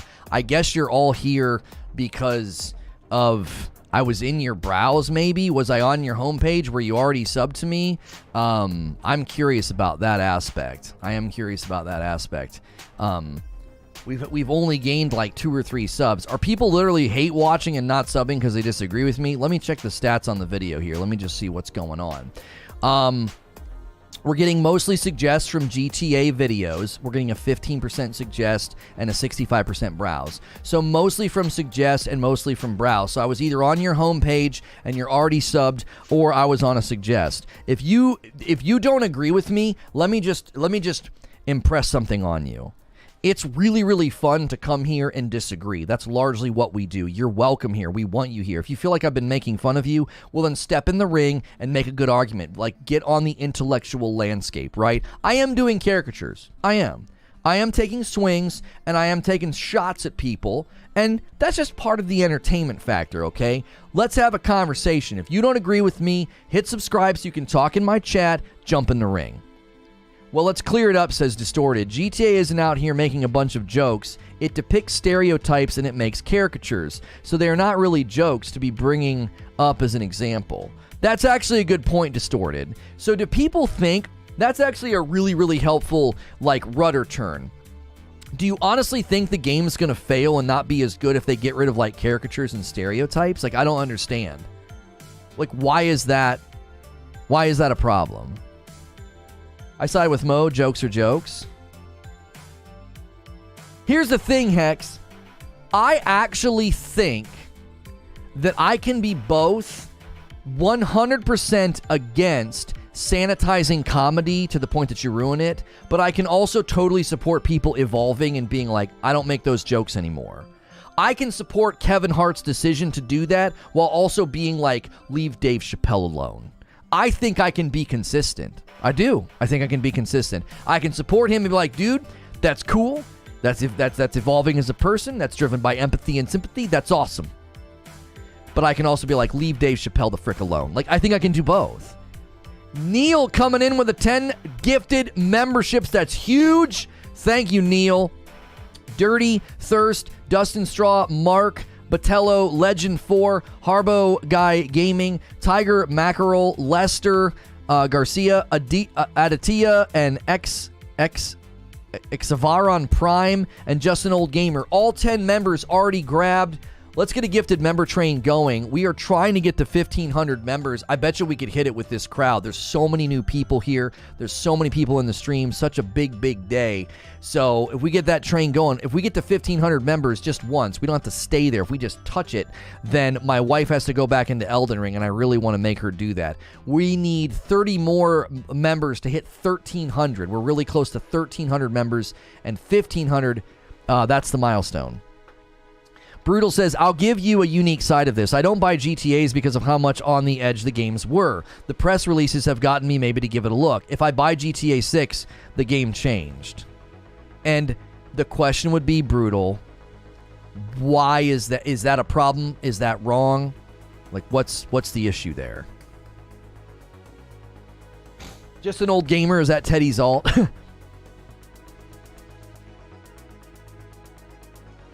You should look up the article about how GTA 6 has been restarted in development after Dan Houser left the company. The game was originally slated to release in 2020. King Sovereign, you tipped money. Did I read your tip message? Did I read it out? I remember seeing it, and it was yellow, and I'm worried I didn't read it out. Did I read your tip message? It's been a wild morning, and I hate when I miss tip messages. Thank you guys for 300 likes. GTA 6 will sell on reputation alone. The female lead is optional. The Western gaming journalists are trying to make a big deal out of it, as if there's no male choice when there is, and I will pick that. No, but it's cool. Dadgummit. What'd you say? It was $10, wasn't it? I can't pull it up. I can't see the event. I am really sorry about that. Thank you for the tip. That's very, very generous and kind. And I really am sad I didn't read that out. It gets spicy, and I miss those sometimes. It's gone. I can't get to it. I'd have to go back and watch the VOD and read the chat and see. There's no, the chat wouldn't be. Well, is the chat available when you watch the live stream? Western gaming journalists, you mean grifters? Oh, stop. Yeah, if I rewind. Yeah, if I rewind the stream, it doesn't actually rewind the chat. That would be a nice feature. This one? No, it's King Sovereign. King Sovereign is the one. Brutal says, I think the problem is because people like the don't give a blank attitude. It made GTA cool for the kids, and losing that edge feels like a real lose to those people, I'm sure. Chat stays live? Yeah. It was about the article talking about the game development. Okay, I didn't skip over that intentionally, King Sovereign. Why do you think that that's so important? Do you feel like, what, that there's going to be like a shift in style or something? Those kids grew up. There it is. Thank you. Thank you so much. This game has gone through, here it is, King Sovereign with a $10 tip. This thing has gone through development hell. It's been stated in articles before that when Dan Houser left Rockstar, they restarted the game. The game was meant to come out originally in 2020. Thank you so much for grabbing that, Fuzzy. How'd you do that? It was absolutely forced because they caught flack in GTA 5. I don't mind having a female to play as, says Gary. I'm sure the game will feature the same quick switch option, but the water down of jokes is crazy. All I'm saying is, at the end of the day, I don't care if it's a female or male. It's a game. Get over it. I think he scrolled up. I scrolled up and couldn't see it. I scrolled up looking for the orange box. Oh, maybe you can scroll up farther on mobile. Yeah, I can only scroll up so far. I don't see it. Make a poll on who's going to buy the game or not. We could do that. Mobile has such limitations, but literally stores everything. GTA Online is the reason GTA 6 never came out. Yeah, I think GTA Online and the money that it makes is one of the primary reasons that they just keep kicking this thing down the road. Losing Dan Houser is the only thing that worries me about the game. Why are people bashing this game if they have seen anything from it and don't? If they haven't seen anything from it and don't know the story? That's a good question, Elizabeth. I think it's driven by. I honestly think. Right? Blame purple RP streamers if GTA 6 is soft. No, that's silly. I think there is a demographic in gaming that is very much anti anything that's outside of like what they value. Okay? And let me explain why I think this is problematic. So for me, one of the things that really started to frustrate me when I started looking at the indie titles and all the games and stuff that I wanted to play, it really started to frustrate me that there was an overwhelming number of rogues, because I don't like rogues, right? So those are just in gaming. Well, yeah, I'm keeping it to gaming for frick's sake. That's what the channel's about. So, yes, culturally, this is a huge deal. But in gaming, it's bleeding over into gaming. Like, tribalism is bleeding over into gaming for sure. And so, what I didn't do was get really angry or feel threatened or feel like this is terrible for gaming, that there's all these other games out here that aren't built for me, okay? What happens is people start to see the games that they love and the games that they play as sort of an extension of them. It's their hobby, it's where they live. And because they're very tribalistic, they start to feel as if they have some ownership over the game. It's theirs. They're in the game, right? And when a game comes out and says, hey, in our next game, we're going to have a playable female protagonist, and we really feel like we're not going to do these types of jokes anymore, they feel threatened by that. Now, some of that's driven by, I think, insecurity. I think it's driven by an insecurity. I think it's a very immature way to look at things. But I also think there's a cultural polarized tribalism right now where they smell smoke everywhere. It's like they're convinced that there's like a forest fire and they smell smoke everywhere in their house. They're like, you smell that?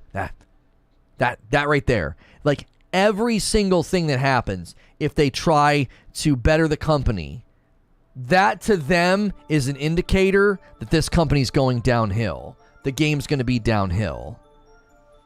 Been a constant listener for years, decided to join today. Good conversation. Thank you, Madara28. You have a 2-month badge, so you must have gotten a gifted membership in the previous month and you just didn't know it. Orphan says, I don't play games that are blatantly against my values. Right, there's plenty of us that just, I played Grand Theft Auto once for like a bounty on purple, and that was it. I just never really wanted to play the game. It didn't really appeal to me.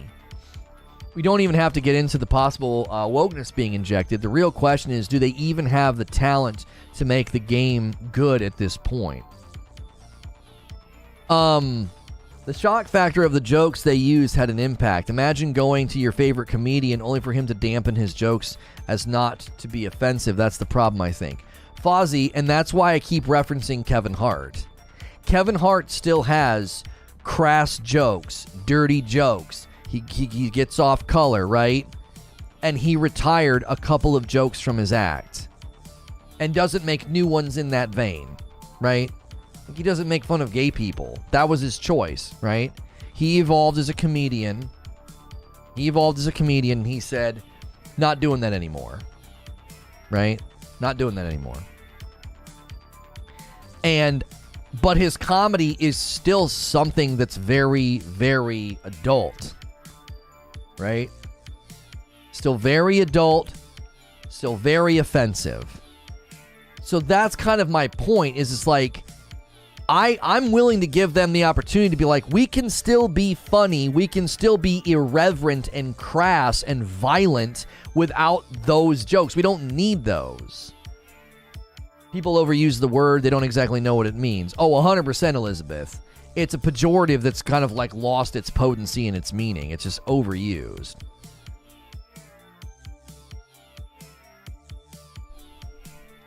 Gay people can be talked about, they ain't special. Mo, but that's my point. He evolved as a comedian. That's his personal choice.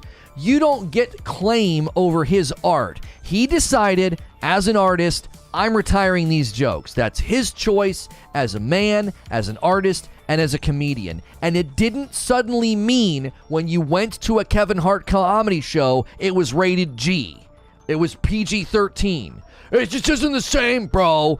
No, it didn't do that. He decided after he was attacked over it, false. No, that's not true. He on his own did that. He was attacked later about it. You've got the timeline wrong. Nope. You got the timeline wrong. Because plenty of comedians haven't retired jokes and they get attacked and they just keep on going.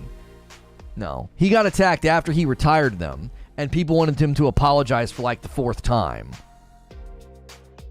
My point is, regardless of whether or not you think he gave into cultural pressure as, I don't know, that's an economic decision, is it not? Well, this might keep people from watching. This might upset people. I'm going to cut this out. I got to make money. I got to sell tickets. That's his right. It's his business. It's his art. It's his stand-up comedian set that he's doing. He does that, and then you go, and it's still a great show. It's still crass. I wouldn't suddenly take my kids to a Kevin Hart show. Glad I found you. Wasn't on for a long time. Realized your channel was gone. Glad you're doing good. What's good, Flexstone? They're literally trying to ruin a whole genre of comedy. Is insane.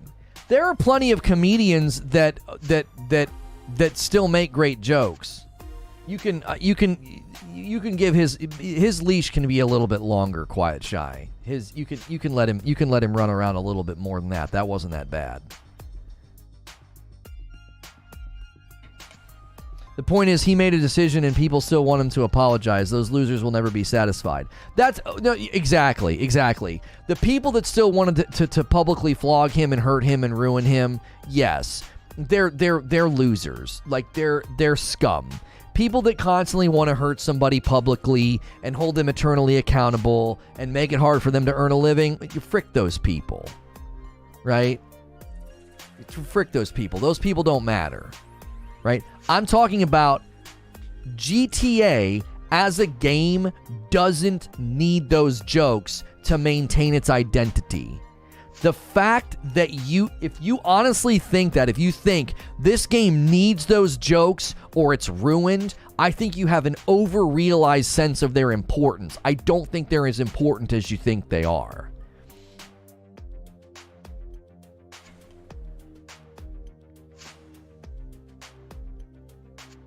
I think you can make an amazing game and cut all that out. Like, let's imagine in the next Witcher,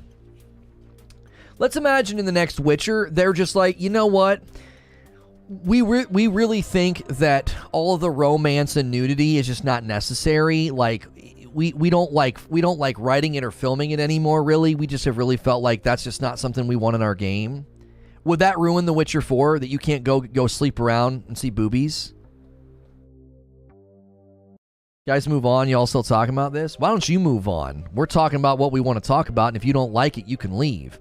Sichuan with a 20 spot. It's like microtransactions. A small group said it was a problem. No one listened. I could see the same argument. It sounds like self-censorship to provide a group with protection status while they make fun of everyone else's thoughts. We don't know. We don't know, though, Sichuan. They literally said a single sentence.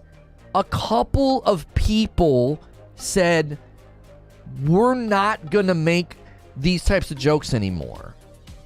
And everyone's like, that they're gonna, it's gonna ruin the game. Without those boobies, what separates Witcher from Zelda? Okay, that's good. That's pretty good. That's pretty good. Neither do I. That's why I asked for your thoughts. Yeah, in my mind, the way I've outlined it, Sichuan, is I look at it and think comedy is a humongously broad landscape. And that's why I kept using Kevin Hart as an example. If you get rid of a certain type of joke, comedy as a landscape is still open to you. It is. It's broad. Writers are creative. Look at how many people are making a killing on TikTok. There are some absolutely hilarious people on TikTok, and they never curse, they never swear, they're just funny. There's this really, really funny guy. He does skits on TikTok. He probably crushed it on Vine. That's probably where he came from. Right? He crushed it on Vine, okay? And that's my assumption, okay? He's absolutely hilarious, and he never swears. He never says anything crass or out of bounds. His name is Devin Palmer. Now, not that I've seen. He might. Devin Palmer on TikTok. He has almost 2 million followers. He has videos with 2, 3, 4 millions of views. And I don't think I've ever seen anything from him that was crass or, out of bounds or offensive. I don't even think he swears in his comedy. Dude's got 2 million followers on TikTok. He's got videos with between 1 and 4 million views, just crushing the short form comedy world, just crushing it. You see what I'm saying? Like, comedy is so broad. You honestly think, you're like, yeah, there's no way they can maintain their identity without those jokes. I get it, Lono, but how much time did you spend playing GTA? Are you a fan of the series? My lack of experience in the game doesn't invalidate what I'm saying. It doesn't. If you think every single game needs those jokes and needs that to be there, I think you have an incredibly narrow view of comedy and how a game can be irreverent, crass, and offensive and still be funny. I really do. What if your comedy is roasting people? Are you just supposed to go down a list of people and just compliment the one person in a protected class? That's just not a representation of what they're doing. That's just an exaggeration. That's an inverted exaggeration of what they're doing. I think people have become sensitive because they feel people or the media have changed their approach because of a small minority have attacked them for humor or content. Listen, King Sovereign, you're probably right. You're probably right. They're probably choosing between which headline do they want to deal with, right? Do you honestly think when GTA 6 comes out, do you honestly think that's what they want in the press? Like, do you think that's what they want? Like, that's the headlines. GTA 6 continues to use XYZ stereotypes and, you know, blah, blah, blah, offensive comedy tropes. You think that's what they want in the headlines? That's not them, like, reacting to fear. They're just like, listen, we would really rather have people talk about how great our game is. That's a form of censorship? Yeah. And censorship is not universally bad, is it? Is censorship universally bad? Can you substantiate that self-inflicted censorship is universally bad? Because I got news for you. You watch me on a regular basis, and I do it every single frickin' day. I just did it. Yes, it is. Yes, it is. I'm glad you guys all typed that, as I just showed you that it can't be universally bad. I don't swear. I don't curse. I don't make off-color jokes. I don't. I self-censor. I swear in real life. I do. I swear in real life. I swear in the members-only streams, and I swear on Friday night. Self-censorship is not universally bad. There are times where it's good. You're not understanding. You can't say that censorship or self-censorship is usually bad. Fascist censorship is bad, yes. Charging into some, you know, church and taking all of their holy books away and be like, dude, we can't have these anymore. Yeah, that's bad. But self-inflicted censorship of any kind is universally bad? I don't think so.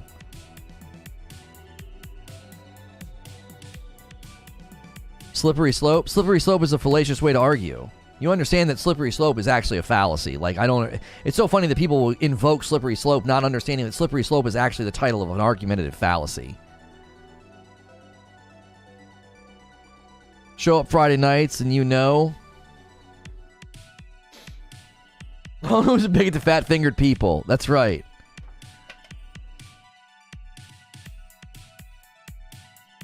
Yeah, wearing clothes is a form of self-censorship.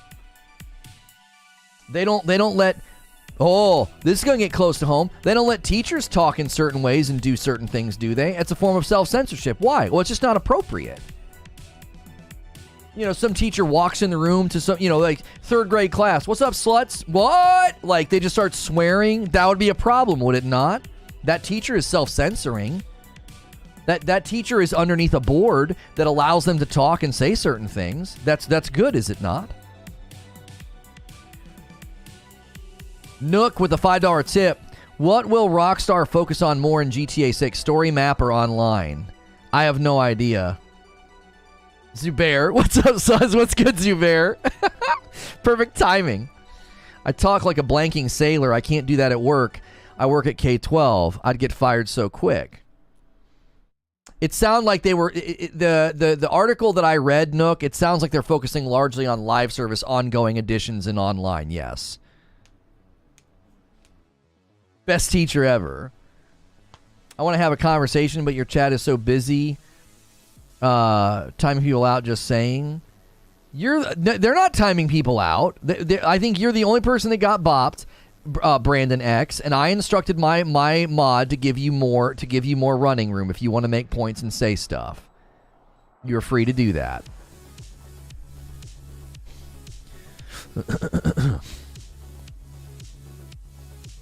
So GTA has shifted its identity. It used to be a game trying to get away with as many off-once things it could get away with. GTA 6 sounds like a different tone, which is the issue at hand. You think one sentence summarizes that it's going to have a different tone. I just feel like it's complete exaggeration. It's complete exaggeration. You said this is a place of people that disagree with you, but when you decide when people disagree with your chat, you time them out. Wow, nice. Yeah, I already responded to you. I told my mods to give you more running room and to give you a longer leash. We haven't timed anybody out. We haven't. You're not paying attention if you think we're timing people out. I can see when people get timed out. No one has been timed out. You had a couple of comments deleted, and I instructed my mod to relax a little bit. You were kind of asking for it to a certain degree.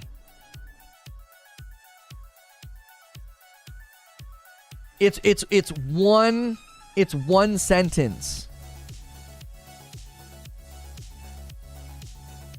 Let's not pretend that your previous comments about playing as a female didn't earn it. Yeah, I mean, if you keep telling somebody to hit you and then they finally hit you, you can't do like surprise Pikachu face. Isn't the whole point of GTA the lack of boundaries and political correctness? I don't think so, Coral Reefer. No. It's an escape from reality where nothing is off limits. Here's what I think people are doing. I think people are creating an identity and a value structure for GTA that doesn't exist. Like what you just said, what the frick? Is that really? Isn't the whole point, all-encompassing? Isn't the whole point of GTA lack of boundaries and lack of political correctness? Really? That's the whole point of Grand Theft Auto. I feel like you've just created that out of thin air. You're latching onto one aspect of the game and being like, well, that's the whole point of the game. No, that's one aspect of the game. Isn't the whole point, like, imagine me, right? Imagine me in a congressional hearing trying to get Grand Theft Auto banned. Isn't the whole point, if it pleases the court, isn't the whole point of Grand Theft Auto to just shoot police officers? And they'd be like, no, that's an aspect of the game. You can do that in the game. Yes, it's a game about crime, and that is a choice that you can make. But no, that's not the whole point. Don't you see? You can't just grab one aspect of the game and be like, this is the whole point. Maybe it's the biggest point. I disagree. I don't think anybody's made a compelling point that the biggest point of the game is to make offensive jokes. Kind of surprising. I've not been cursing in your chat, just saying. No one said you were getting timed out for cursing. Are you reading chat? Tons of people are cursing. We don't have a no cursing rule. You're really showing the depth of your intelligence right now. You're really struggling. You're really struggling to grapple with what's happening. Female protagonist doesn't matter to me. I play as a male anyway, but we all know companies nowadays have a habit of making female protagonists annoying. Can you give me an example of that? Give me an example of a female protagonist being annoyingly woke. I would like an example, please. Like, what in the frick are you referring to? See, now everybody's swearing to prove a point. I have to approve every one of your stupid messages.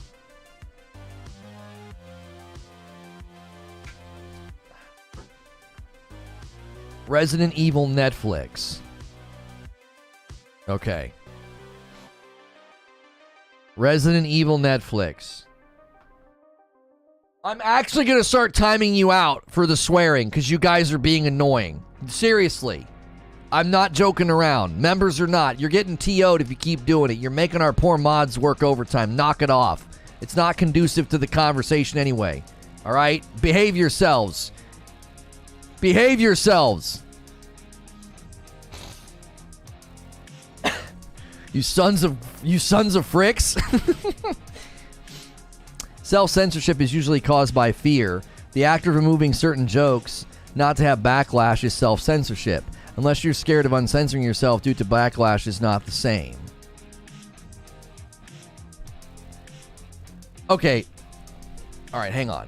Okay, so Sichuan, the crux of what you're saying is that self-censorship is usually caused by fear. I think that that's false. I think most people who self-censor do it because it's an appropriate thing to do for the setting, right? I do it because I created an environment of people that wanted to listen to me in the background of their day, and it didn't make sense for me to be sitting here going blank this and what the blank was that and you're a blankety blank. Like, that just wasn't conducive to what I create. A lot of the other self-censorship, like news anchors, aren't sitting there swearing up a storm. They don't do that. They keep it professional. Teachers, like people that are around children, cashiers, right? You don't go to a restaurant and they're not like, hey, what the F is up? I'll be your waiter. Like, they don't do that. The lion's share of self-censorship is just common decency and common sense. Like, people just don't walk around saying horribly crass things. I've been around some of the most crass, offensive, just nasty people, and the minute there's like kids around, they're like, "Oh, wow," they realize it, right? They chill out a little bit. When it comes to the alphabet, it's out of fear every time. So you think my language evolved and I stopped using terms that I used in high school? You think I did it out of fear? Do you run around saying those things still? Do you? Do you go into work? Do you hang out with your friends? And do you throw out around all those pejoratives from the 90s that a lot of us left behind? Do you throw those around? Are you that you're that bold? You're awake. Nobody's going to tell you how to live your life. Really? Really? You walk around and just continue to use those terms and those words? $10, there's a bunch of shaky, scared hypocrites right now that are acting all big and bold, but you're not walking around saying those words anymore. Why? Because you know what would happen. People would lose respect for you. You'd lose friendships. You'd upset people.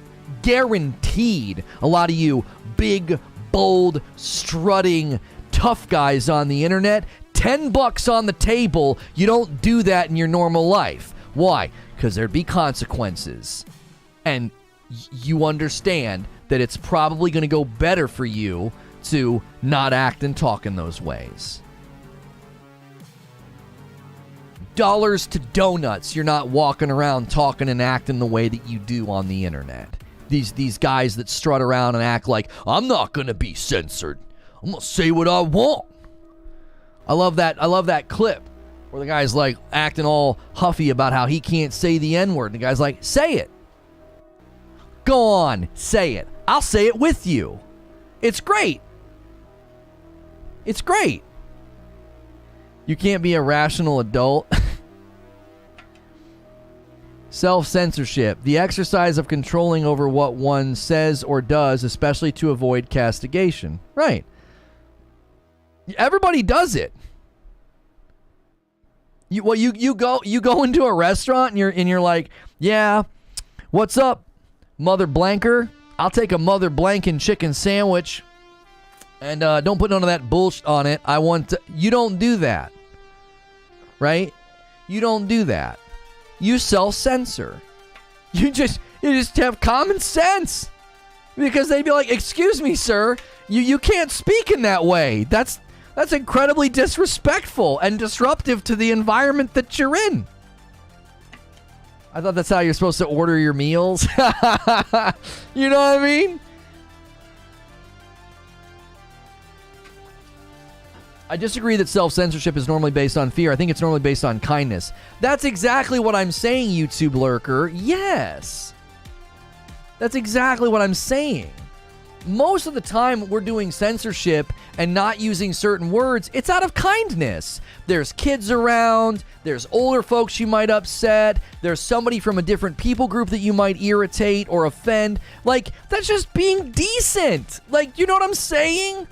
I stopped using gay as a pejorative. Why? Because I got around people and I felt like, well, that wouldn't be very kind. I like that guy. He's a friend of mine. He's a coworker. I don't want to upset him. He's a swell dude. I probably didn't say swell dude, but you know what I'm saying?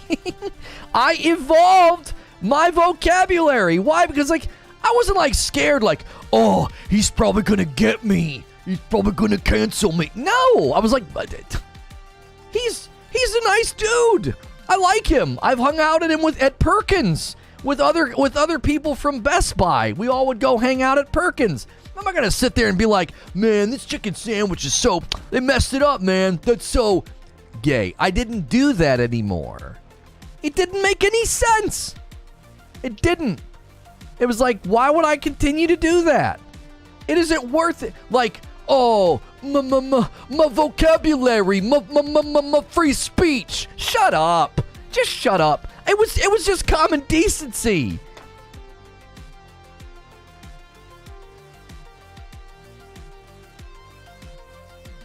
I mean, if your grandma asked you for the 100th time, how to turn on the PC, you're probably not going to call her a dumb bee. My wife says, can confirm he says things like dollars to donuts in real life.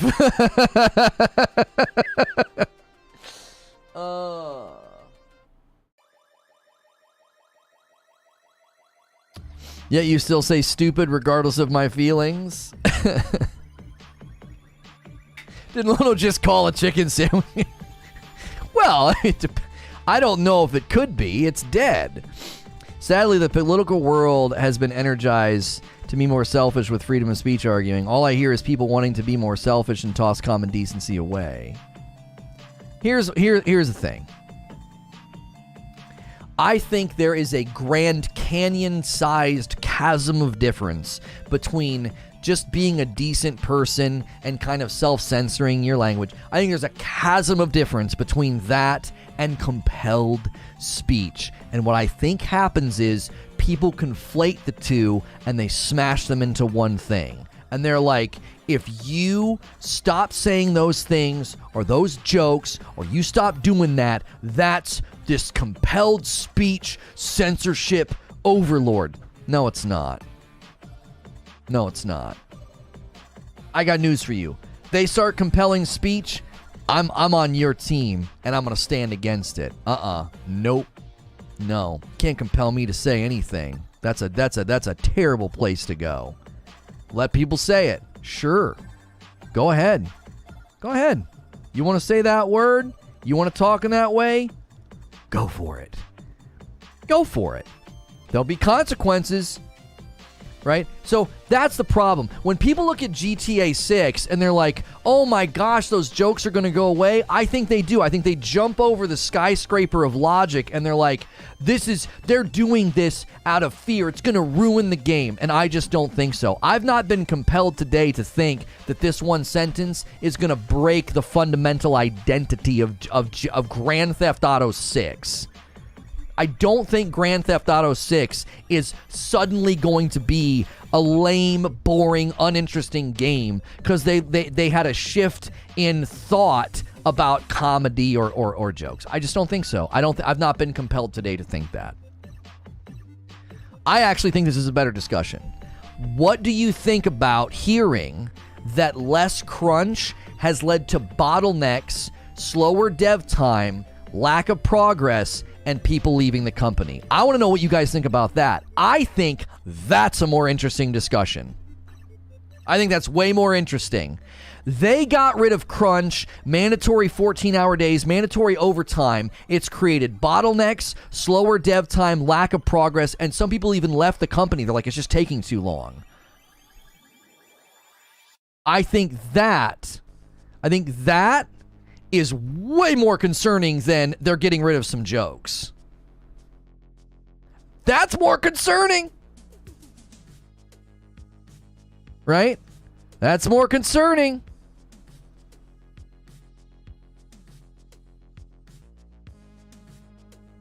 Sounds like the game will be better as a result. Maybe. I feel like there's a tipping point, Eugene, where the game's going to bake for way too long. Just way too long. Now, some of that might be. So traditionally when a game would bake for too long, the tech and the other games in the industry would move past it. Think of it like a river rushing this way, and their game is stuck way back here. It's just the industry, tech advancements, modern gaming mechanics have just moved past it. And when the game finally comes to market, people are like, this feels super dated. Why? It's been in limbo. It's been in development hell.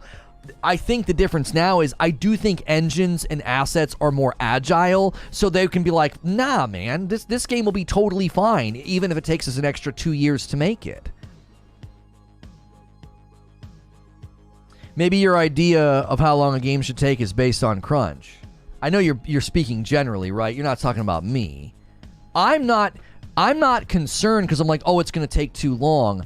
I'm concerned that up to this point, getting good games to market was built on concepts that don't work anymore. What does that do to budgets? What's that do to ROI? What's that do to market? Like when it comes to market,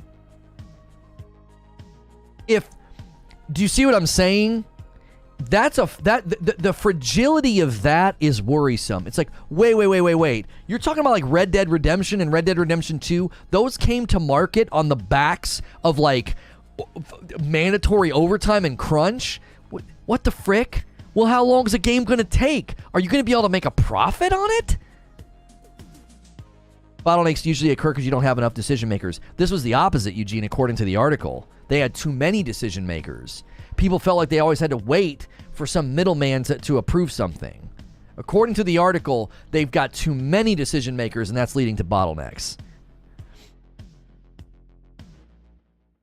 Or maybe they've got too many middlemen. Maybe they need to be, people need to be more empowered to be a decision maker or something. So you might be right. And on one side, you might be right, but on the other, it sounded like they had too many. Our general perception of dev timelines these days is 100% based on crunch. Project management, not workload hours, usually seem to be the cause in retrospect. I don't care about crunch. I don't worry about the hours that people that make my clothes, milk, or anything like that. Why would I care about game devs? Jiminy freaking Christmas. How can you be that crass? So if it became known that some company was making your favorite, sneaker in terrible ways, and you'd be like, yeah, I don't care about that. You don't care at all? You just don't care? Report hot off the wire here. They actually are walking around this developer's office and openly whipping people and hitting them with cricket bats. And you're like, okay, when's the game coming out? Like, really? Most people carry on buying Nike. They are making sneakers in terrible ways. Right. I'm not saying that we suddenly stop buying products. Like, that's something that Americans, like, we're pretty bad about that. We're going to get all like humanitarian about certain things while holding an iPhone and wearing Nikes. Sure. What I'm saying is, you just don't care at all, though. You find out that, and you're like, I don't care. I care. I'm like, couldn't we fix that? Couldn't you make that better? Couldn't you treat people better? Jiminy Christmas. Like, just because you buy it doesn't mean you have zero empathy. Like, buying a product and knowing that, like, the industry that makes this so affordable is pretty nasty and treats people pretty bad. I don't care. Like,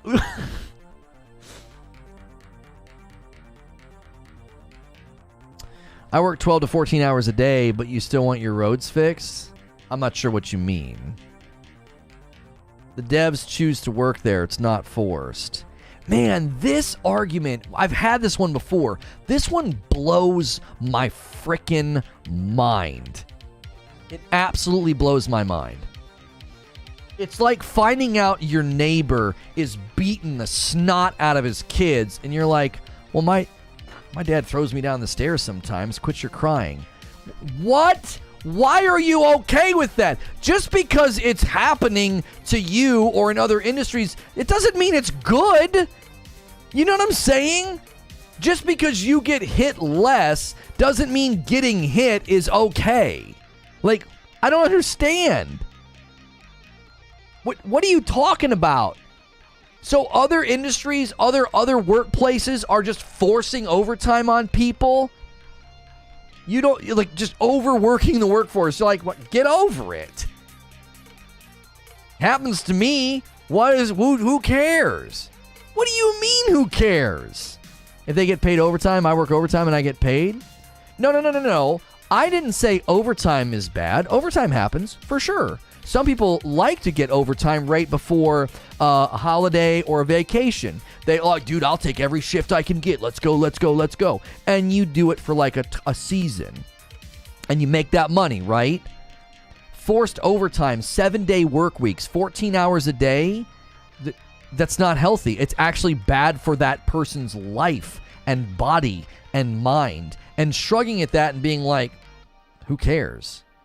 They get paid. What's the deal? What's the big deal? Historically, people shrugged about something far more serious and were like, They get food and shelter. What's the big deal? What's the big deal? I don't understand.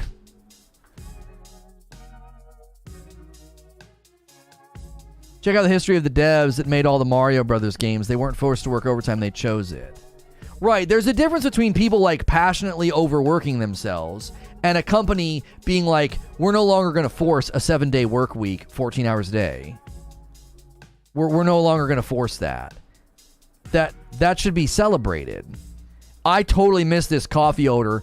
AOZ did the best of both worlds combo. He got a light roast and a dark roast earlier this morning. Thank you so much. Who's going to be the next coffee order? If you guys have never tried our coffee, if you're a coffee drinker, Reforge Roast is our coffee. This is not some sponsor. We have a light roast and a dark roast. Our coffee has balanced acidity, which means there's no bitterness. If you want to know how we did that, the flavor profiles are on the website. If you're a coffee snob, all the info's there. Try the light roast. I think that's the best intro. Or do best of both worlds bundle. Grab a light and a dark roast. We ship it from our we package it up here at our house, and my kiddos give you thank you notes. You're supporting a small business if you support that coffee.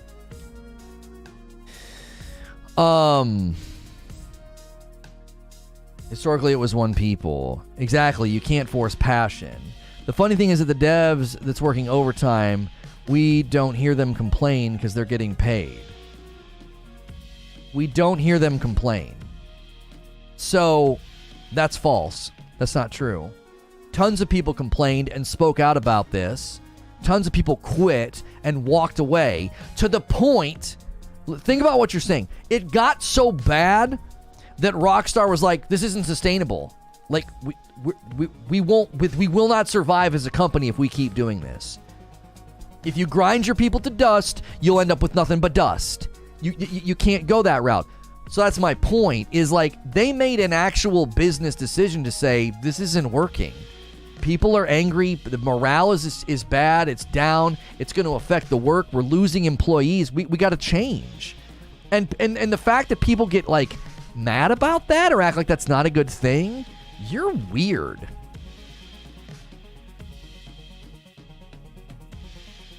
Thanks for offering an objective perspective in the gaming space. Can't wait to try out the coffee. Oh, thank you so much for putting that note in the coffee order. Like, that, you're just weird. Like, you've just accepted bad treatment, grunt treatment, overtime treatment. Like, you've just accepted it. And you're like, well, other people should too? It's so weird to me. You can't compare getting beat to forced overtime. You're blessed to be self-employed, but yes. Oh, I can compare beating somebody physically to forcing overtime. I can. Look at all the psychological studies. Look at the studies.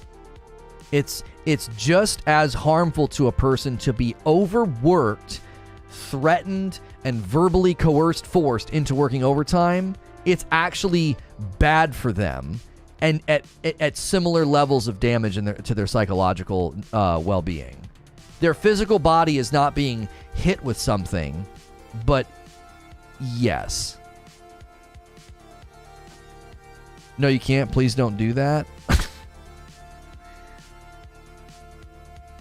I cannot believe that, like, forcing people to overwork themselves to the point that it damages their personal life, their mental health, their marriages, their relationships. You're like, don't compare that to beating somebody. What do you mean? You're mistreating them, mistreating their body, their mind, their life. You are treating them like they are disposable. Like, you've not studied mental abuse and damage if you think they're not in the same universe and hemisphere. No, they're not equal. No, they're not exactly the same. But Jiminy Christmas, you've not looked into any of this if you think that it's not in the same category. It's in the same category. They'll never become an accountant. There are times when you have enough time to sleep and shower in a day, and every other minute is working. Why are we accepting of that, though? Why don't you pump the brakes and say, why are we accepting this treatment? Why don't we all look around at each other and be like, wait a minute, why are we accepting this? This is ridiculous. I didn't say any of those things, Mo. I didn't say any of those things. I made the analogy of somebody walking around the office and physically hitting people, and I made that analogous to forcing people to work to the point that it damages them mentally and physically. I made an analogy. I didn't say all those things that you just said. Why doesn't everybody look around and be like, why is this okay? You'll get replaced with someone who doesn't ask those questions. You're disposable. You've accepted being disposable. You're just disposable trash. And you're like, well, that's fine. And you're looking at other people being treated as disposable trash, and you're like, so that's it, man. That's it. That's the way we all live now. What if Rockstar does this at the size that they are? They start treating their workforce differently. And then another company starts treating their workforce differently. And, oh my gosh, what if another workforce, and slowly but surely, companies start treating people differently? There was a report recently that CEOs were talking about this. They were like, if you continue to treat your workforce as disposable, it actually is bad for ROI. Companies are waking up to the fact that this doesn't actually work long term. It's bad. So the fact that it's starting to change in some industries, and you're like, these entitled babies. What do you mean? We all should be like, bro, this is not a way to treat people. OT's a thing. Even if they change OT, will still happens. It happens. Google figured this out years ago. Yeah, there are companies that are figuring out that, like, this doesn't work, man. Like, this isn't scalable. The cost of reacclimating, hiring, and onboarding an employee, it isn't worth it. No, we're not doing this.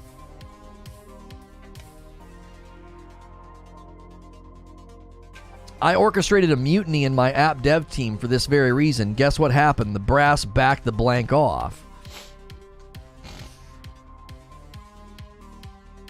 You said forced OT, not threatened or verbally abused. Prosy, you're not paying attention. You're not. And I think that's the saddest part, is that some of you guys speak like you know, and you don't. You're not paying attention. These companies found that the people that were forced to do this, forced overtime, 14-hour work days, 7-day work weeks, they found that it damaged them mentally and physically. And you're like, that's not the same as being verbally or physically abused. Shut the frick up, you uneducated rube. Seriously, shut the frick up. You don't know what you're talking about. You're not worth listening to. You're uneducated. You're ignorant. 14-hour work days, 7-day work weeks, damaging these people's mental health and bodies. And you're like, it's not the same. Okay. Sure. You know nothing. You literally know nothing. You're not reading the reports. You're not paying attention. If you think that this is just totally fine and, well, I work overtime sometimes. Really? Really? You're forced to work 14-hour work days, 7-day work weeks for months, maybe years at a time? You do that and you think that's cool? Well, great. That's great for you. Hard to say since it's a known open issue in the games industry, overworked overtime. Since then, we are one broken, buggy game after another. This is what's phenomenal to me. That's what's phenomenal to me. The same people that will be like, all they ever do is launch broken, buggy games. They don't know what they're doing. Why is it taking so long? The same people that say all that read these reports and they're like, get over it. I work overtime sometimes. What the frick? You don't think that the toxic forced overtime crunch culture in the gaming industry, you don't think it's related to the absolute shambles of games that we've been getting consistently? You don't think it's related?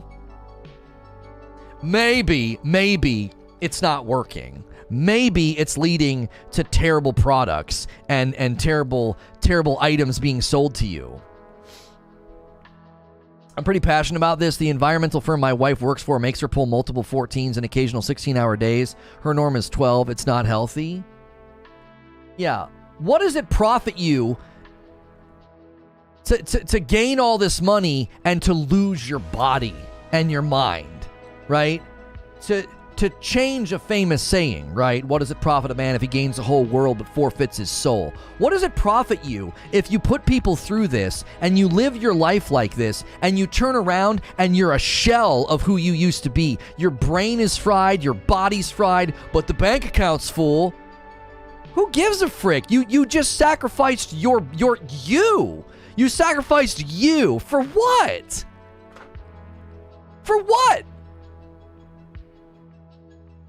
I know that some people have 2 jobs and they're rubbing nickels together to pay their bills. I get that. That sucks. But to act like this should just be a normative way that workforces are treated, you are literally in a coma, untethered to the world. You're not clued into what's going on. This isn't working. Overworking your workforce, having zero empathy and treating people like this, it's not working. It's destructive and bad. It's hurting companies, it's hurting products, it's hurting people. And who benefits?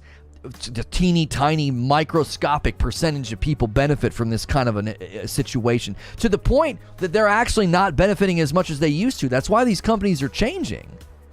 That's why they're changing. It's hurting the product, it's hurting the people, it's hurting the business. Do you think they're just changing because, listen, I'm not trying to act like these companies are all turning into teddy bears, by the way. It's not like suddenly the C-suite is the frickin' Care Bears. I'm not saying that. They're making these decisions based off of the bottom line. Don't frickin' kid yourself. They're doing this because it's good for the business. It was bad for the business, it was bad for the product and their bottom line. I'm not going to sit here and try and pretend that these board members and these C-suites are all now a bunch of Care Bears doing the Care Bear stare, making sure everybody's happy and feeling good. No, they're doing it because it was corrosive to the company, and if they didn't change, they were done. They're changing because of Jason Schreier. Well, it's both and, right? It's both and. It wasn't sustainable. It wasn't sustainable. These people are in a highly skilled industry requiring attention to tons of detail that requires tons of mental energy and focus, and it isn't available when you're burnt out on the game show. Exactly right, Eugene. Exactly right.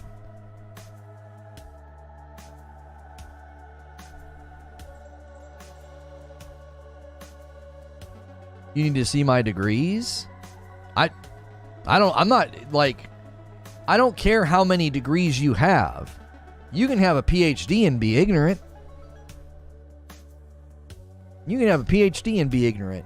You haven't looked at the reality and the scope of this and what it's doing to companies, workforces, and products. You're not paying attention if you think we can just keep doing this.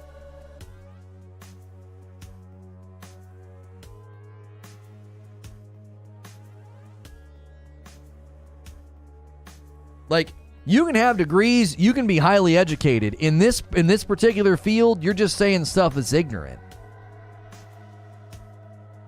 The military has PTSD issue, and not all of those soldiers ever deployed. It's because of the way they're trained. It becomes mentally and physically exhausting.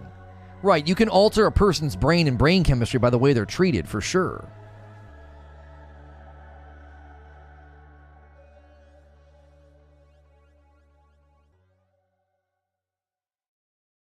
Check out my collection of fine leather-bound books.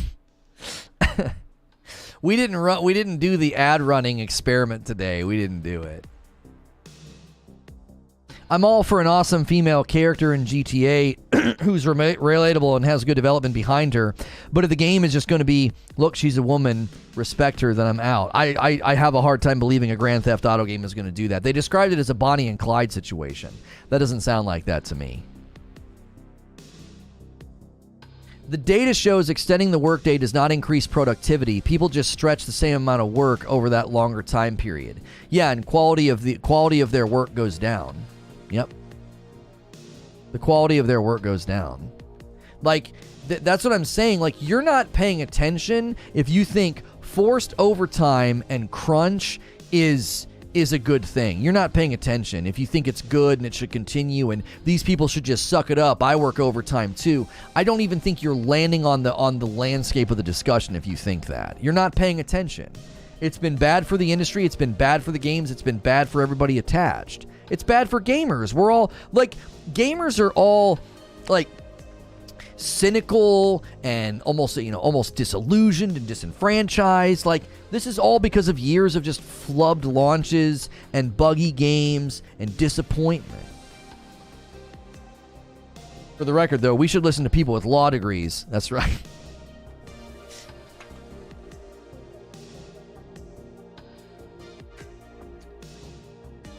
The quality of the work decreases because they're often more tired and more unhappy, which directly affects their productivity and motivation. Right. See, that's really the thing you need to see. You really need to picture this, okay? You really need to picture this. Look at how insidious and systemic this would be. You keep making people work 14-hour days, okay? So you're getting subpar productivity and quality from them. And what does that do? That creates a quality vacancy. That creates a quality deficit that then needs to be made up somewhere. And where do you make that up? With more 14-hour days, more forced overtime. You're literally drilling holes in a bucket and having to just keep putting more in and more in and more in. You're literally compounding the quality and the value and the productivity deficit by doing it. And then it becomes insidious and necessary. Well, we've been doing this for 3 months, and it's actually degraded quality, it's harmed productivity and value. How are we going to fix it?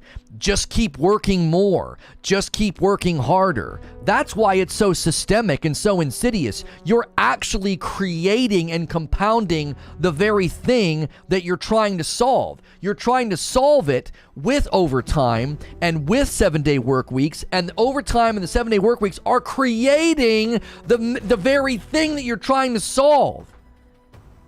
You're trying to plug holes in a bucket with buckshot. There's holes in that bucket. It's leaky. It's leaking water. Let's get rid of those holes. How? Shoot it. Well, there's more. Yeah. You're literally creating a flat tire of value and productivity and quality deficit, just loss every day. They're more tired, they're more burned out, they're more fried, and you're getting worse work from them. And the only way to fix it is just to keep piling on the forced overtime and the crunch. Burnout's very real in the military. Just to add to what Smashville said, I had guys who never deployed, but because they were working 12 and 14-hour days for training, I had kids just get burned out. Working those hours on deployment made sense because it was part of the job, but when you work 12 to 14 hours a day for essentially no reason, morale fell to dangerous levels. I had kids that became zombies, and our work efficiency became terrible pretty much. Unsurprising, the retention for the military is also at its lowest. Yeah.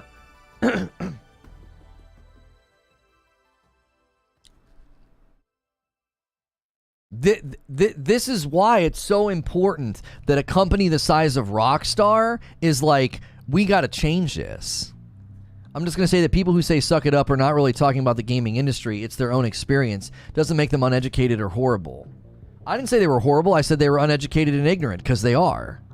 If you think it's totally fine to do a 7-day work week and forced 14-hour days, if you look at that and say that's fine and suck it up, cupcake, you're uneducated and ignorant. You don't know what you're talking about. You don't. you need to educate yourself. Go read some articles, go do some research about what this does to people and what it does to the product and productivity and quality of work, and just stop saying it. Retention is because they can't suck it up. Sorry, Mo. I just think that's so crass and ignorant, bro. It's just so crass to be like, yeah, man, 12 and 14-hour days and all these guys are shells of who they once were and they're all jacked up and retention's real low. Why? Because they can't suck it up. They're not tough like me. Maybe the system's breaking them because the system's broken.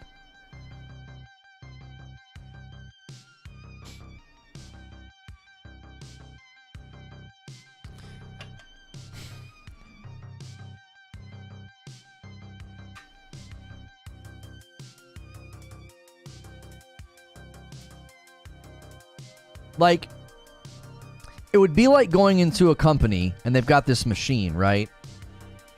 And they've got this machine and it's spitting out boxes, plastic boxes.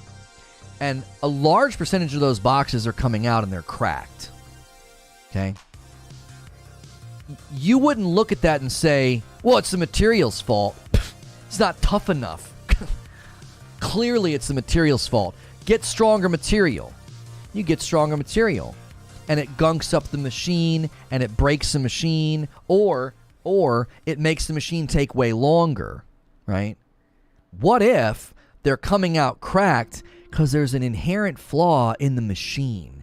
Somewhere along the way, it's putting too much pressure on the plastic, and it's cracking it. And if you were to analyze it and break it down and say, we can relieve some of the pressure here, it'll still shape it, it'll still form it, and they won't come out cracked.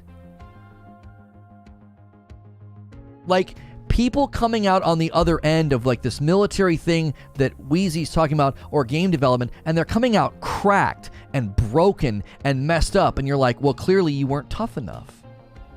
You're not made of the tough material I'm made of. It's a flaw in you. It's not a flaw in the system. The machine's not the problem. The machine's inherently good. Let me ask you this. Why do you have this undying faithfulness, belief, and defense of the machine? What are you scared of? What's so worrying about looking at an industry and a machine and a workforce pattern and acting like, why is it beyond repute? Why is it completely above reproach and beyond criticism? Why? Where does that faith and confidence come from? Who the frick told you that we can never question the system, the machine, the patterns? We can't question any of those things. It's honestly weird, Mo.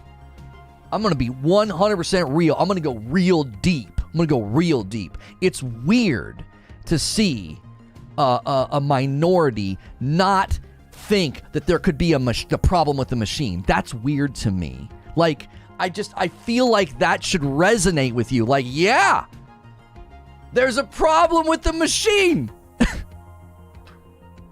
There's a systemic damage here. It's just weird. That's weird to me. I feel like I feel like you should be one of the first ones on the front line to be like, yeah, man, this machine's busted and broken. But like this confidence in the machine, that's odd to me. You're not skeptical. You're not curious. You don't think that somehow might be bad, broken, in need of some change. I just don't get that. Thank you for the $2 tip, Omar. Same people defending this call people corporate shills. My contracted hours are 37 and a half hours a week. My employee would need to go through a union if they want overtime from me, and I can say no without reprisal. I want what's better for all workers. I want that or better for all workers.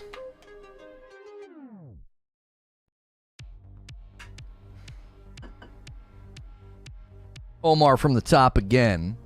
Yeah, people call me a corporate shill because I want companies to make tons of money, and I want consumers to not be like cheap and penny pinching, and I don't want dollar store video games, right? Like, people call me all sorts of things because of that, and it's like, man, oh man, it's like, I want these companies to make tons of money. Why? Because, that's how this continues. But I also want people to be treated well. I think you can do both. People don't question it because they don't want to lose their job, their stability, their comfortability, their income, and the life that they're used to. And companies know this. It's a powerful tool.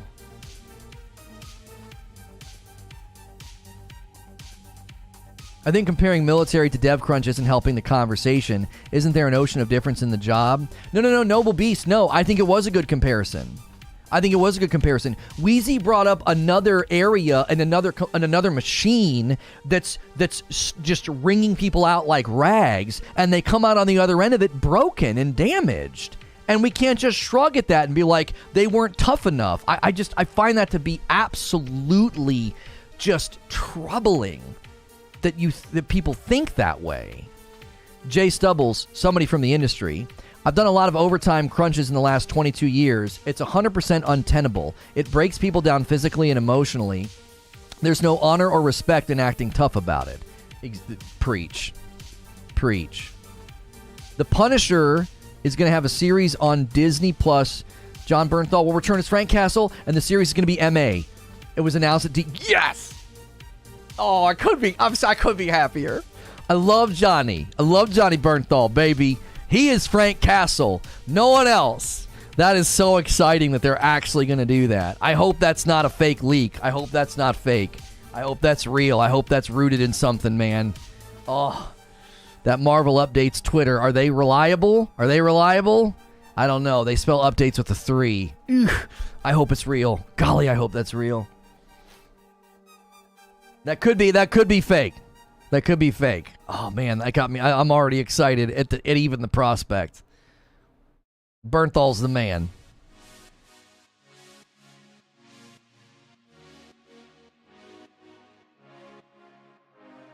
My boss arrived at work in a brand new Lamborghini. I said, "Wow, that's an amazing car." He said, "If you work hard, put all your hours in, and strive for excellence, I'll get another one next year." Yeah, the Daredevil thing. Yeah, I'm excited about that.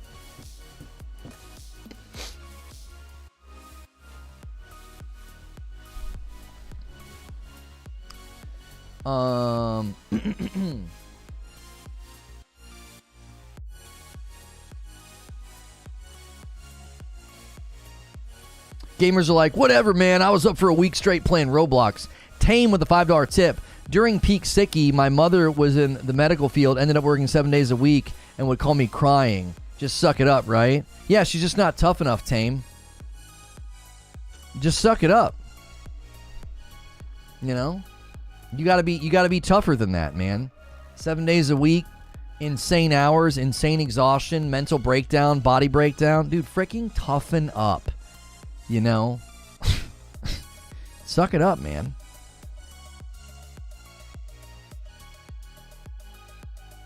Okay. You guys are really going to like the second show today. Oh my gosh. The second show is going to be potentially as fiery as this one. It's going to be good. Going to be good.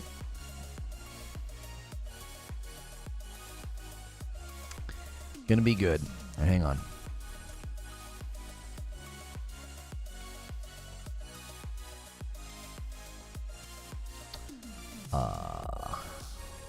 Xbox Game Pass losing money? Oh no.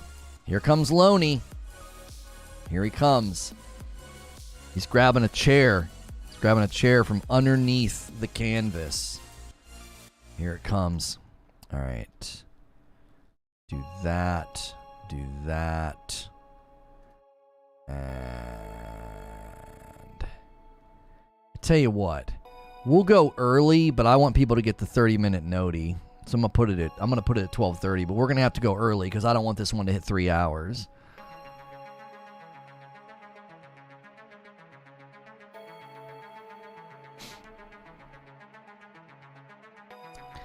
Okay. I actually am surprised. We had such an amazing turnout today and such strong numbers, and then the total is so weird. Could we get 30 more likes as well? I bet you we could hit 40. I bet you we could hit 400 likes. I bet you we could. Yeah, and we're not getting new subs either. This is such a weird day. This is such a weird day. The turnout was stellar. Tons of people here. Chat was absolutely buzzing. And we maybe got 9 new subs, maybe. Just weird. YouTube is weird. Gamers are weird, I think. I bet you people just don't like my take on this. That would be my thought.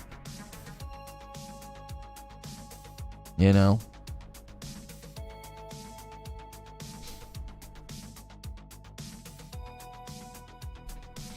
Just coming here to drop a like on my way to language class. Thanks, Jester. I appreciate that. I find it weird normalizing all this 100-hour week stuff. I work 30 to 35 hours per week, make $300,000 a year. It's possible to do it if you educate yourself and pick a good field. Well, I mean, making 6 figures and working 30 hours a week. I mean, come on, bro. I don't think that's common, and I don't think it's as simple as, like, just educate yourself. Like, don't fall into the same trap and, like, speak in some simplistic platitude of, like, yeah, just educate yourself and you can make 6 figures and, you know, barely hit 40 hours a week. You know what I'm saying?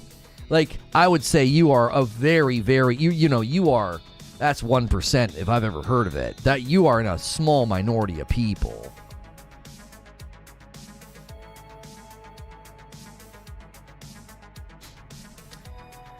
People don't seem to realize that you can't just break a contract. Yo, J-Stubs gifting 5 memberships. Xbox just had the best fiscal year ever. I think they'll be just fine. I'm going to try to zoom out. I'm going to include that in my narrative, Willie. Don't worry. This isn't going to be like an Xbox bashing session, but I'm worried about a couple of stats that came out of fourth quarter. I think there's some worrying things that we're going to talk about because I am concerned about the platform's plan, and it's in line with things we've already talked about. Yo, J-Stub gifted 5 memberships. So generous. Rebus, Michael Willis, Adrian, Robert Habby, and Genghis Khan all grabbing those memberships, guys. Remember the 5th of November, but also remember that you need to get into the Discord. We do members-only content every single day here. We also are going to be doing a community game night this Friday night. I would really, really love to see bigger turnouts on Friday nights, so set that time aside, 8 p.m. Eastern on Friday nights, and get in the Discord. You will never miss out on members-only content if you are in our Discord. Discord.gg/ReforgeTV. You can use the link below in the description or the command in chat. Get in there, link it up, and get those benefits of being a member. Distorted Sama says, anyone thinking working 14 hours a day or 7 days a week or both is okay? You've been living a sad life, my poor sweet child. That's why I said, I was like, why are you accepting that? The acceptance of that is just bizarre. Why would you accept that kind of treatment? I had a really good question that we didn't get to ask. Oh, another order of Reforge roasts for Radish Smuggler grabbing a dark roast. Thank you, Radish Smuggler. That was like 20 minutes ago. I hope you're still here. Thank you for doing that. One of my questions that we didn't get to, we can kind of end with this because I'm gonna need to take a quick restroom break anyway. I'm gonna hit some ads. We're supposed to hit ads every hour. We didn't do that today, but let me ask you this one. Let's ask this one. Let's bring everything back to GTA 6. Right? Let's bring everything back to Grand Theft Auto 6. This is what I want you guys to discuss, and I'm gonna take a quick break. How do games centered around crime and violence look today and going forward? We all know that there is a sanitizing effect. People are trying to smooth things over and make things a little less like, ooh, wow, that's kind of bad, right? How do games centered around crime and violence, how do they look going forward? What do you think they're going to look like? Stay the same, evolve, change? Are they going to be ruined? Where are you on the spectrum on this question?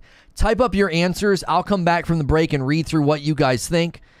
That's the question right now. How do games centered around crime and violence, how do they look in the future and going forward? I want to know what you think. I'll be right back. I'm going to hit some ads. Hit the like button, man. Give me 400 likes. I'll be right back. We only need 15 more. And don't worry, we got more great shows coming up about Microsoft. We might even play some No Man's Sky. All right, don't go anywhere. I'll be back in a moment.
Okay.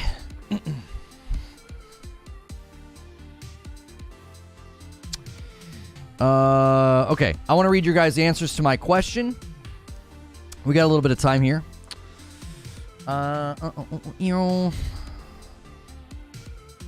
So Wheezy said the same. I hope they stay the same, says Garrett. They don't even look like they exist, says Coral Reefer. Barriers is the same. There will always be a market for that genre. Nook says a lot of caution advertisements. So you think they're going to put more like the warnings on there. They'll look like the new Saints Row, says Priest Valen. I'm sure they'll be classified as mostly peaceful, says Angry Pete. Eugene says, I think we will get to a point where indiscriminate killing in games is no longer acceptable. Let's see. Really ask yourself... that's about the subject we just kind of left behind. Some will become sanitized, says Peaches. Others will go way overboard just to spite the culture. Yeah, the Expedition's live sorcerer in No Man's Sky. Some people have no choice for some of these jobs. Expedition is live. Chat picking up new Saints Row. We are becoming, hang on, Quiet Shy says, we're becoming so used to violence. Sometimes it's like certain things don't bother people anymore because it's becoming normal. Violent games have always been a subject for criticism and used as a scapegoat, sure. I bet there are more conversations about how far to go. People are getting more violent. I think the franchise that already showcased crime and violence prove they are mostly unaffected by current times and politics or just don't care about them, so I think they will stay the same, says Distorted. Arch Enigma says, I kind of can partially agree with that, although all the violence I've committed across the hours I've spent in gaming has yet to manifest. The average teacher works... Oh, you guys are still talking hours. The average teacher in America works more than 8 hours a day. People don't give a crap, but we're supposed to care about game devs. Nope, I'm not. Yeah, again, you're just creating like a caste system. I'm saying all people should be treated well and not forced to work those long hours. I'm not saying I'm not excluding teachers. You're just being an inverted classist. You're acting like game devs are less important or less people because they're game devs and not a teacher. Okay? That's a terrible argument. They all should be treated better, paid better, and not working, hours that affect them in a negative way. I don't see why they would change, says Zubair. They're clearly defined as questionable. They aren't in tension like other games. We all agree it's bad to be a criminal. Yeah. I don't know if that's where I think it would potentially change, Zubair. Right? I think that they would potentially change because they would say, listen, the nature of games centered around crime just have to fundamentally change. Like we just you can't push this far or something like that. Like I feel like they will dial some of it back. The She-Hulk CGI actually looks good now. Yeah, it does look better. She's still sadly, I just think when you make a person green, it's just going to look cartoony and silly. It's the indiscriminate killing that will change, says Eugene. What has changed about our relationship to crime that will foster this change? I don't think our relationship to crime is what will foster the change. I think companies are going to start to say this is a harder product to make and sell because I think the market will shift. I think like the market and the consumer mindset will shift. Killing pedestrians and random people for no purpose, no reason within the narrative. Right, yeah, just doing it for the fun of it. Right. Gaming is art. Yeah, I know gaming is art, and I'm saying that I'm not predicting it. It's just a feeling. It's just a feeling that I have. I do. I feel like games that center around being like a criminal and doing crime and doing bad things, I think they will change over time. I think they will. I think they're going to soften up. I can't say why. I feel like the market's going to shift on this. So why or how would the market shift then? I think consumers are going to just be less receptive to it. It's just a gut instinct. I don't know. I feel I can't make a strong, like, factual argument. It's just a gut instinct. Like, I just feel the market's going to move away from wanting games like that. Because that's the way this kind of thing works, right? Like, they're going to do market research going forward, and there's going to be less receptivity to this, and that means you'll see games less like this or less to this level. Just the feeling that I have. You know? Like the generation behind me, I just think they're going to be less receptive to it. You can't say why. I will call it. It's the pussification. No, I don't think so, Mo. I don't think so. Like, I don't consider my nephews to be that word, but I definitely feel like my nephews, as they grow, they're just going to be less receptive to that. They're not, like, weak and scared. They're just like, yeah, this isn't really fun, you know? What do we see that informs that instinct? What trends are we seeing? I think that what I see the younger generation playing and flocking to is not like that. Like, if you think about, like, Modern Warfare 2 and Grand Theft Auto and that era of gaming, it was very much like, yeah, man, look at comedy, look at cartoons, look at a lot of the Man Show and all of that. I feel like the generation behind us is just not into that stuff. They're just like, meh. They play a different sort of. They're won over by different things, I think. I don't know if it's purely Fortnite, but I feel like Fortnite kind of puts this on display. Everyone thought Fortnite was going to be dead in the water because it was like a cartoon. And then it clearly did great. And if you look at that and you look at Roblox, I don't know. Oops. That's just my gut instinct. My gut instinct is that as they market research and test these things, I just think the generation behind us is going to look at really violent, crime-centered games and be like, no, it just isn't fun. I don't think they're going to be like, oh, it's disturbing and I'm just so weak and flimsy. No, they're going to be like, it's just not fun. That doesn't mean it won't come back. I'm not plugged into what kids are doing at all, and by kids, I mean like 20-somethings. Yeah, like 20-somethings and down, I just think they're going to be less receptive to it. That doesn't mean they're weak or bothered by it. I think they're less receptive to it. They're like, yeah, it just doesn't seem like a fun game. One of my kids' favorite games on Roblox are people trying to escape from prison. You have to kill the people to get out. Yeah, but is that what I have in mind? I don't think so. Hang on, I'm trying to fix this. I got it kind of in a weird spot. I think you're right. They grew up on Minecraft and they enjoy the creative aspect. There's a reason why Bully doesn't have a sequel and won't, says Eugene. Crime games will not change. That's in America and it's capitalistic. If there's a consumer base, it will somebody will make it. But that's what I'm saying, Prosy. I'm saying from a capitalistic economic position, there'll be less demand for it. So there'll be less of the games. They won't be as extreme. They won't be as common. You know what I mean? I'm not saying it's wrong and that like people are going to be disturbed. I'm saying I just think there's just going to be less pull for it. I do. I think it's kind of had its day. I do. I think it's had its day. I think the games that are doing really well right now are more centered around like either being a battle royale and being really accessible or being like a really, really amazing, single player game. Like, I just don't know. It needs to, though, but it is, though. I'm not sure what you're trying to say, Mo. I think the ones that will stand out are the ones that have a strong story to tell. Yeah, like, you could tell, like, a really gritty mafia story or, like, a really gritty gang story or something. Would you put Sekiro in that camp, then? Yeah, I think you might have games that are well, I think there's a difference between something that's sort of bloody and something that's like viscerally violent or again more focused on crime. I think it's the criminal aspect.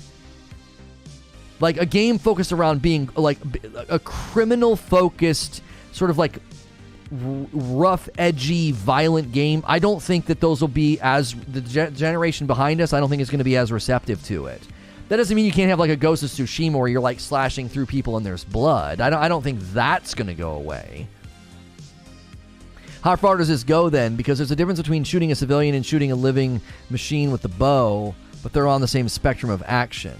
Yes. And I think that people will be less receptive to the ones that are like just sort of visceral, violent, and just sort of like, oh my gosh, what am I doing in this game?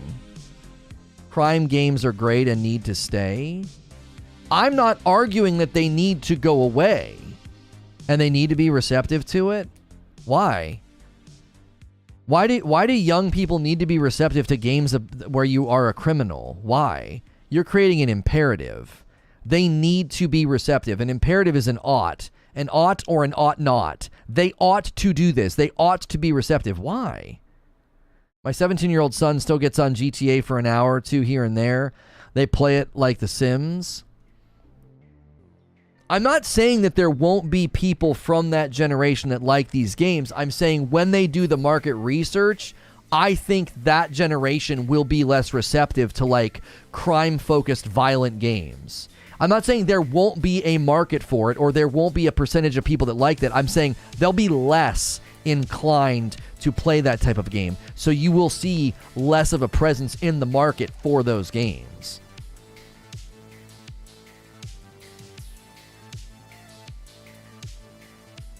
Why'd we delete that message? Anyone ever seen the movie Natural Born Killers? Totally reminds me of the way our society asks nowadays. We glorify violence. I don't understand why we deleted that. That didn't seem like a bad statement or a bad take. We gotta chill on the deleting comments. They've got to be attacking me or someone in chat if we're gonna be deleting comments. What's funny though is we wouldn't let our kids touch GTA, but my parents wouldn't let me touch GTA either. My stepmom broke my GTA 3 disc when she caught me playing it. So where is the disconnect with our generation? Might have been a misclick. Yeah, I don't know. It might have been a misclick. I don't know. Like I said, Sven, this is a gut instinct thing. My gut instinct, when I look at the games that are gaining popularity with the generation behind me, my gut is that they will be less receptive to this. Lono is saying arena shooters went out of style with younger gamers. He's saying the same for crime-based games. Yes. Yeah, pretend Lono is saying arena shooters. That's right.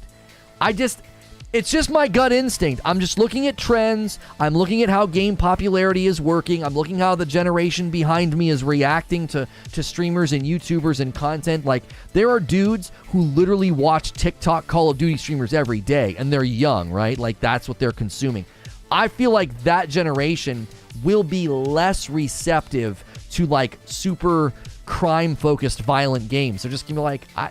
They're not going to be bothered by it or opposed to it. They're going to be less receptive to it. I feel like some of you guys are getting really triggered and you're like worried, like, oh man, the next generation's a bunch of weak snowflakes that don't want crime games. You settle down. Don't become the thing that you claim you're against. You sound like you're a little oversensitive about this. You're referring to gratuitous criminality. I think games in the bully, mafia, GTA vein, I think you're just going to see less of them. Oh, I apologize. I'm doing this on my tablet. It's so easy to press the wrong things. Okay, yeah, that was a misclick. Who was that? It was Sebastian. Yeah, that was a misclick, Sebastian. Are GTA sales going down or up? No, yeah, GTA is doing very well. They're doing very well. This isn't like a concrete argument. This is a gut instinct prediction. My gut instinct is that generation will be less receptive to it. You'll just see less of it. It'll be less visceral. It'll be less violence. That's just, I don't know. That's just my gut instinct. I could be 100% wrong. Have any of the games where you can choose your path ever released data on if people choose to be good or bad? Oh, I don't know. You know?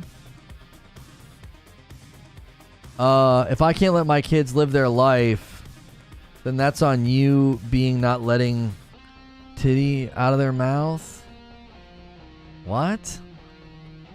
Tell them that problem is your kid? Tired of sugarcoating it? Tired of sugarcoating what?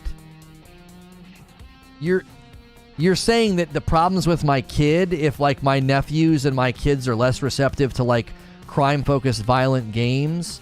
You're saying the problem is with my kid? Is that what you're saying? Like, what, like, my kids are, like, these hypothetical kids, this hypothetical not letting kids play games? Oh, shut the frick up. Take a frickin' walk. People are allowed to not let their kids play games. Shut up. Acting like they're babying their kids because they don't let them play certain games. Shut your frickin' mouth. Seriously, parents are like, this thing that, like, what, parents aren't supposed to, like, filter what their kids are playing? Come on. They're not weak, or, as you said, like, you're babying them, as you said it in a crass way, like they're babying them. No, they're not. Quit with this faux masculinity nonsense. He wasn't talking to me. I read somebody say they weren't letting their kids play certain things. Let kids live? But what does that mean? That's just some empty platitude. Let kids live? What do you mean? What are you talking about? I just let my kids do whatever they want? Absolutely not. They'd end up overweight, drinking too much sugary, eating too much sugary everything. What are you talking about? They'd stay up too late?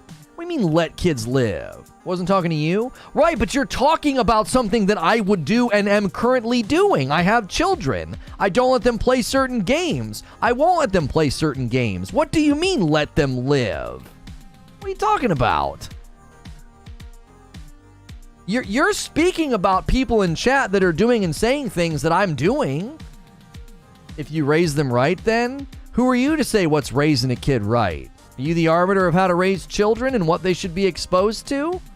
You have a degree in child psychology? What do you, I don't understand the point that you're making. You're trotting out this thing that I've been seeing in chat multiple times today. This idea that, like, these people aren't tough enough, or these people just don't have what it takes. What do you mean? So they can't go to prom because you can't supervise? So now you're doing whataboutism? What do you, I don't understand what you're saying. Xbox Game Pass, losing money. It's doing whataboutism. I didn't say anything mean. Homie, you said that they won't take the titty out of their mouth. Like, you're basically saying, like, you're treating your child like an extended infant because you won't let them do certain things. That's what you said. You're the one who said it, not me. Back it up. Talk about not being tough. Back up your statement. Back up your argumentation. What do you mean? Like, if you're going to be against this idea that, like, parents shouldn't be filtering or censoring things, we got on this subject earlier, like self-censorship. What's so wrong with that? If your kids are little a-holes and you're not raising them right? Well, again, but that's not what we're talking about.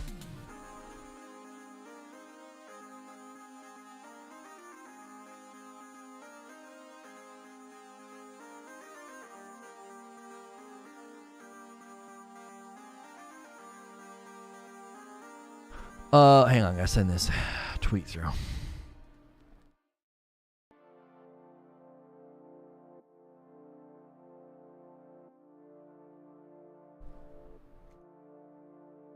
All right, we got to switch to the next topic.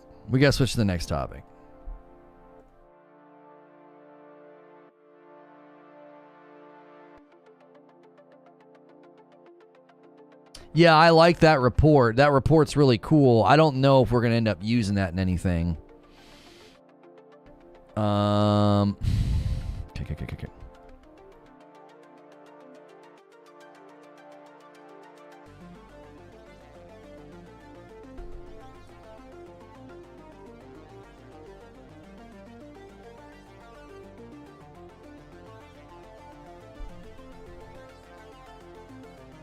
People chiding parents for tainting their children with their own beliefs and values. Yeah, like, what else are you going to do? Okay. All right. All right, I got this set up for redirect. We're going to the next stream. It's about Xbox Game Pass losing money and being bad for Xbox. Before we do this, smash the like button if you haven't already. We only need a couple more likes for 400 likes. It'll help this video do well as a VOD.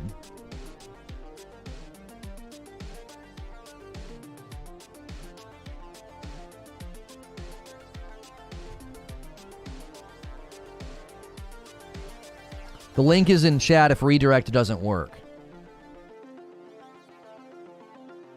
Xbox Game Pass could be causing the Microsoft game division to lose money. The latest Xbox Game Pass reports and earning reports from Microsoft are actually looking not so good. They did have the best fiscal year yet for the game division of Microsoft. However, the fourth quarter results, which I'm going to give you in just a moment, they're not looking too good, and there's two particular things I want to drill down on why I think this is in line with other things we have stated about Game Pass and why we think this might actually be bad long-term for Microsoft's strategy. And if you look at Netflix, that could be a cautionary tale. This is not going to be a bashing session. I'm actually going to be looking at stats and making some predictions. I'm going to end the previous stream. We talked about GTA 6 this morning. I'm going to bring people over from that stream. If you missed that discussion, it was extremely